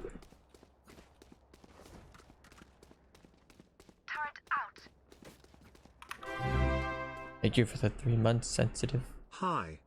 Or Chada? Friendship or Chada?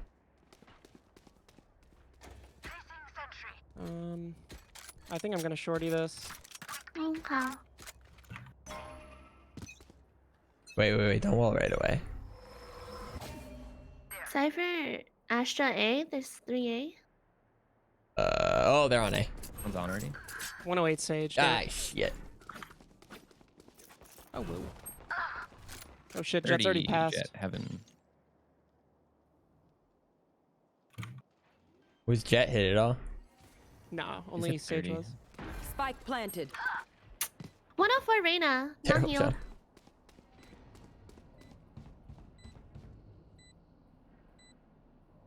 Hello. Jet's grounded. Hello. Cover going out. Reyna's still at 104. Oh, Player standing. I saw the world. Lose. It is ad time. Yeah. Yeah. Yeah. Yeah. Loser alerts. It's like we have guns now. I'm going bingy. What mouse do you use? I need to know so I can blame my mouse for being really bad at Valorant. What is I the use first thing Reyna says the there? Logitech MX 518. Something worried about death? I'm pretty Oh, sure I use a Do you see an Logitech Astra mouse. thing here? Yeah. What is this? Is this not weird to you? It disappears. Oh. It's like a rash or a herpy. Nightmare. I was about to say mine don't disappear. One. Two out mid. They're in tiles. Taking or B main. Oh, Reyna's close. Running. One is A main. One is A main. She's on Better and site. sexier. 80 on site. Another one coming lane.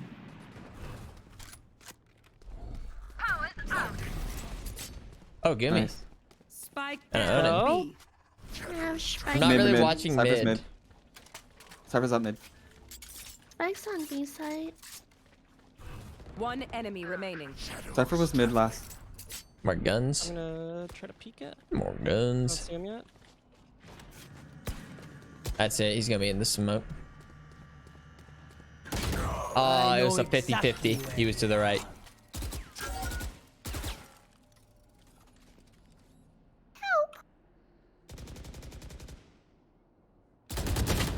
Blitz On site. something.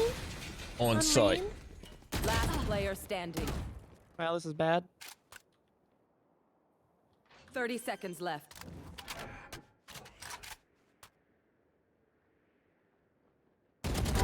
Nice. Good job. Red like a buck. Why did he? Red like a Got buck. nervous. Weird. Stand tall. We are Valorant. We are fighters. Need a drop. Thanks. Thank you. No problem. I might rush A or mid since I made presence B. Yeah, we might wanna I get a double up martial on- shot this time. Okay, this time for sure. Get out of my way. Top cap. Jeffy. On A main. Oh shit. One's out mid. Running a mid. Reyna's A main.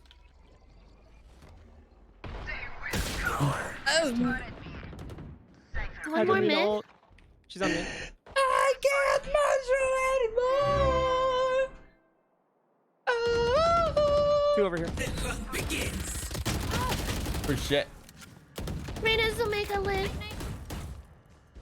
Reyna's an Omega. I survived. They're both main. You got healed. I can't. That Astra was owning. She was like peeking everything. He's going. They're going B, right? Probably. Mid to B. Market.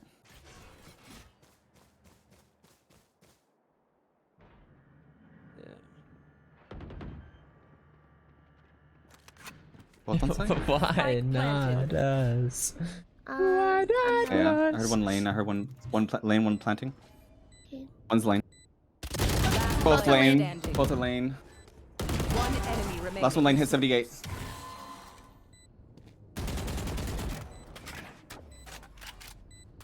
Steve was born for this kind of moment.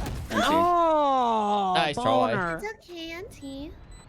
So close. So close. It's so Everyone, fun. note down your observations. Then let's run it together. Guys, I've fallen off. I've fallen off. I'd like 6 or 8 kills, something like right away, and then I'm just. I still see this Astra thing. Maybe it doesn't go away. And I can't aim marks for shots. This is terrible. Terrible.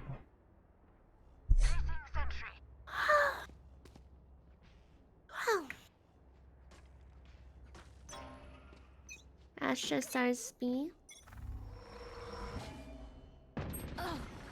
1A or whatever this is. B main. One's top man.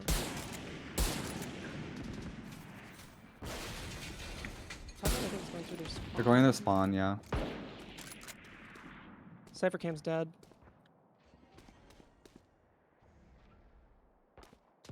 Spike One stairs. planted. Ooh, on one half. You are divided. Oh. Oh, are we now? Well, that's bad. Cover going out. Cypher's in spawn. Jet CT. I'm in a predicament. Ooh. Last player standing. Oh. How did she get up there? Oh. Oh, she walled. Eating a piece of pizza. Oh. Terrifying. I got Brad Singgood again. I got Brad Singgood.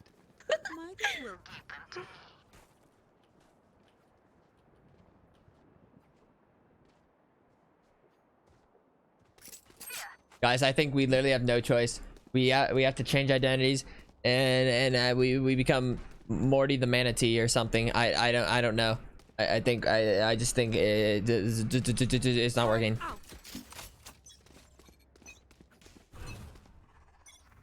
Shadows traveling. Footsteps A. I'm smoking. A, yeah. Shadows traveling. Could they be a cat? Think They're so. coming on. Heck, Nick. Wait, they're not on yet. They're not on. They're on the wall. My turn's still watching B. Hit him rotating, I think. Maybe. Yeah, one mid. Fucking running Wait. Did he smoke was my just turn too off? good. I You know will exactly not kill where my you are. allies. Last player No. standing. Spike down A. 100 Sage. That makes it even worse. That's tough.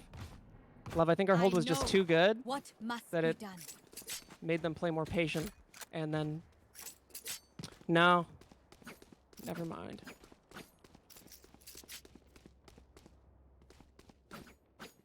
Wouldn't think that one out. Hey, friend. We're gonna stack this and then we'll see what happens.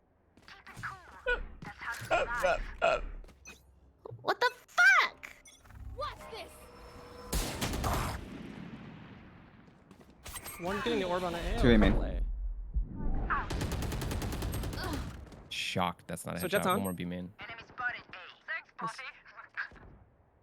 One's still around A main. Kinda in a cuck position. I'm kinda gonna get cucked. Of course, the moment. Oh. Cover going out. I think the A person's just a distraction. Yeah. Yeah, there's a few B right now. Last player standing. Dude, I would watch mid, then I would look away, and then I was like watching that, and then I would start to look away. Like, I'm here. Spike planted. Like what was wrong with me? I just needed to hold things for like a second longer.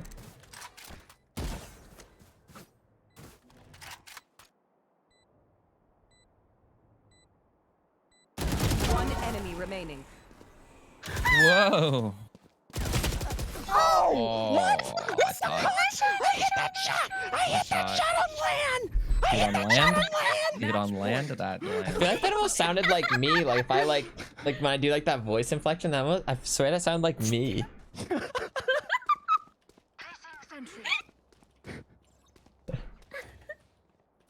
I like. Good job. Placing alarm bot. Placing swarm grenade. Placing swarm grenade.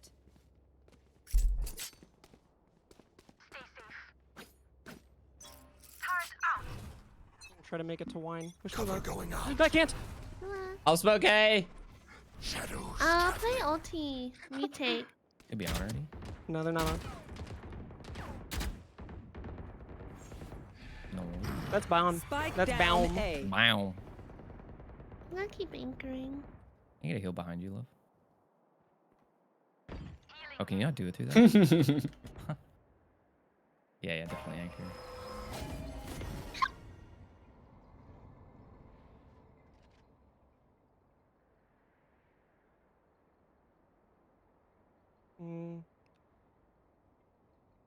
I think Killjoy's gonna be fucked any second. I'm gonna get fucked any second. Yeah, Oh, never cat mind. 88, Ratzinga. 80 on Jet. If they close door, can you not take it? Oh. I'm currently being fucked! Astra's one shot.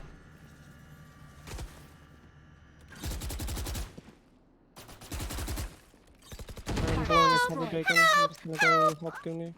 Gotta be mid, right? They're all on site, right? Nice job. Spike down Oh, that's Spike. B.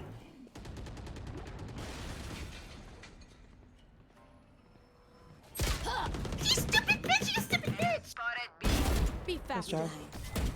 Spike Cypher's planted. on. One enemy remaining. Lessons inside. Play together. Oh, he's Backside? gonna bring me. Yeah, backside. Yeah, backside. Last player 40, standing. sorry.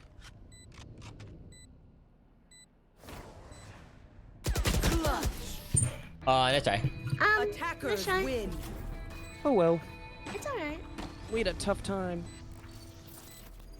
I didn't do anything on attack. Okay, well, I think Bullish and I are skedaddling. Oh. 'Cause I Oh, think, Bless you yeah, both. Bless you both.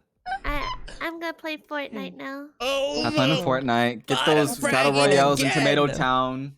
I love Fortnite. Tomato Town doesn't. And God bless Oh, you. oh, it doesn't exist. Oh, I'm sorry, Gumi. Then never I mind. love Don't have fun Fortnite. in Tomato Town then. God Goodbye, bless you everyone. I'm both. terrible. I'm retiring.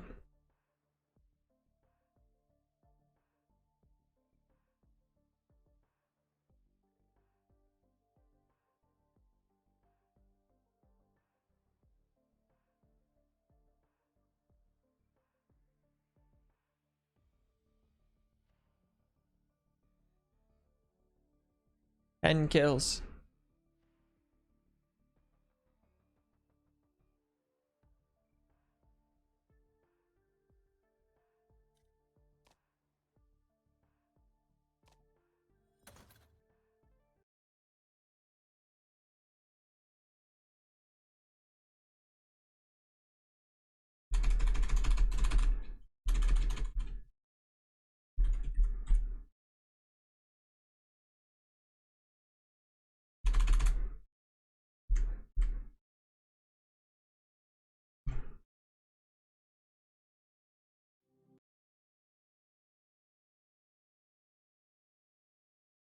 Are we on episode 13 or 14?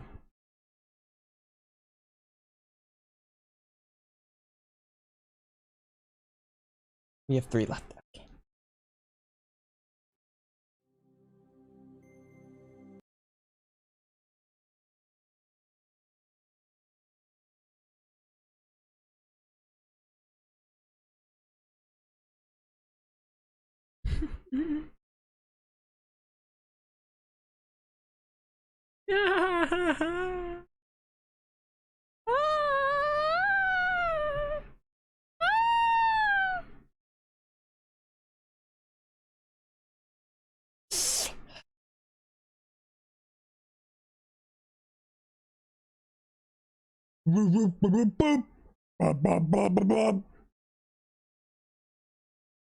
Huh.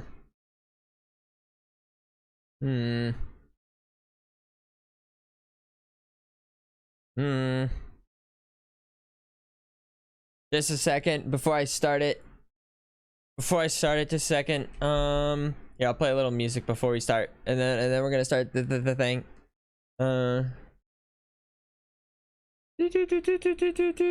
Here, this would be appropriate song. Why we lose.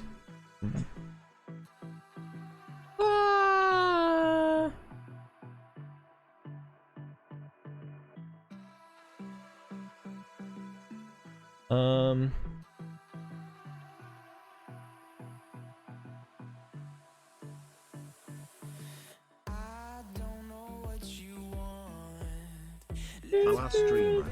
He's broken.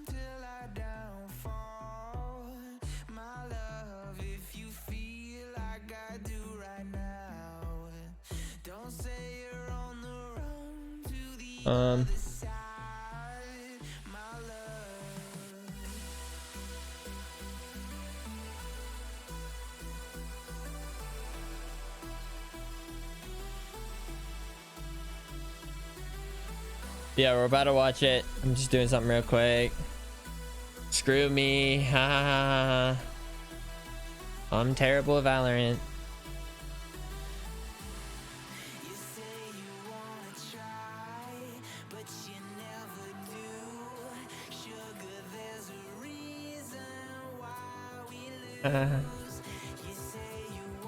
It's funny. It's funny because I suck.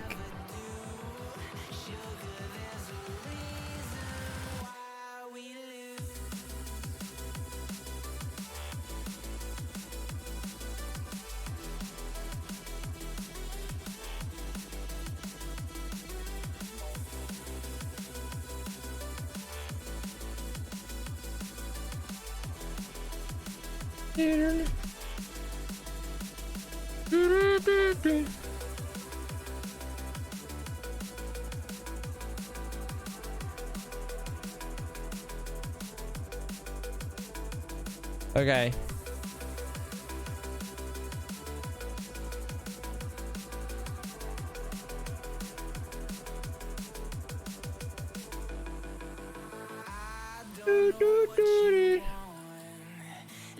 Wait, let me just do something real quick. Almost ready.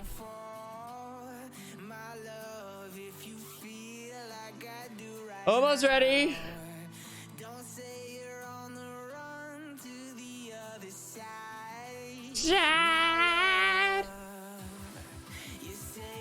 Everyone has bad Valor days. I don't think you understand. I don't think you understand. This has not been just a bad day. This has been a bad month. It's been a bad month of terribleness. That's what it's been.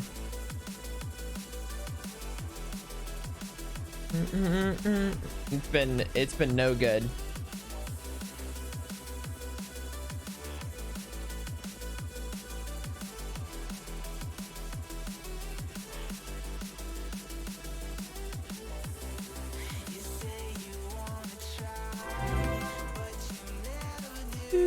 Smile.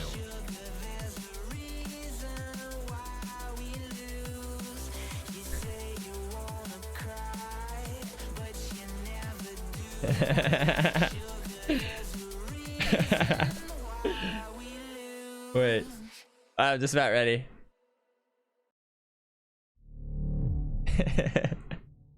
Wait to say it. You know, Delta, that would be very optimistic, but it's been a downward spiral for a while now.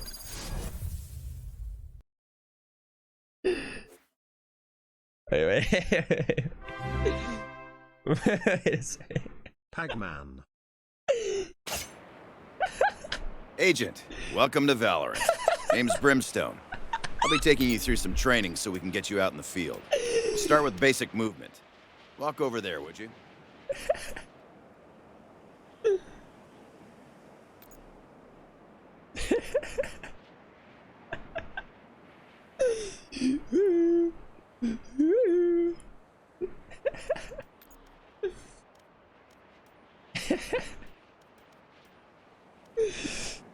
This is all I'm gonna show for now. This is all I'm gonna show for now.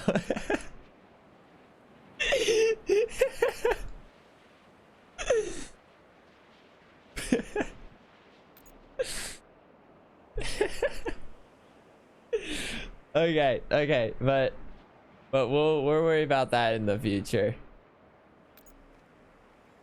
We'll worry about that in the future.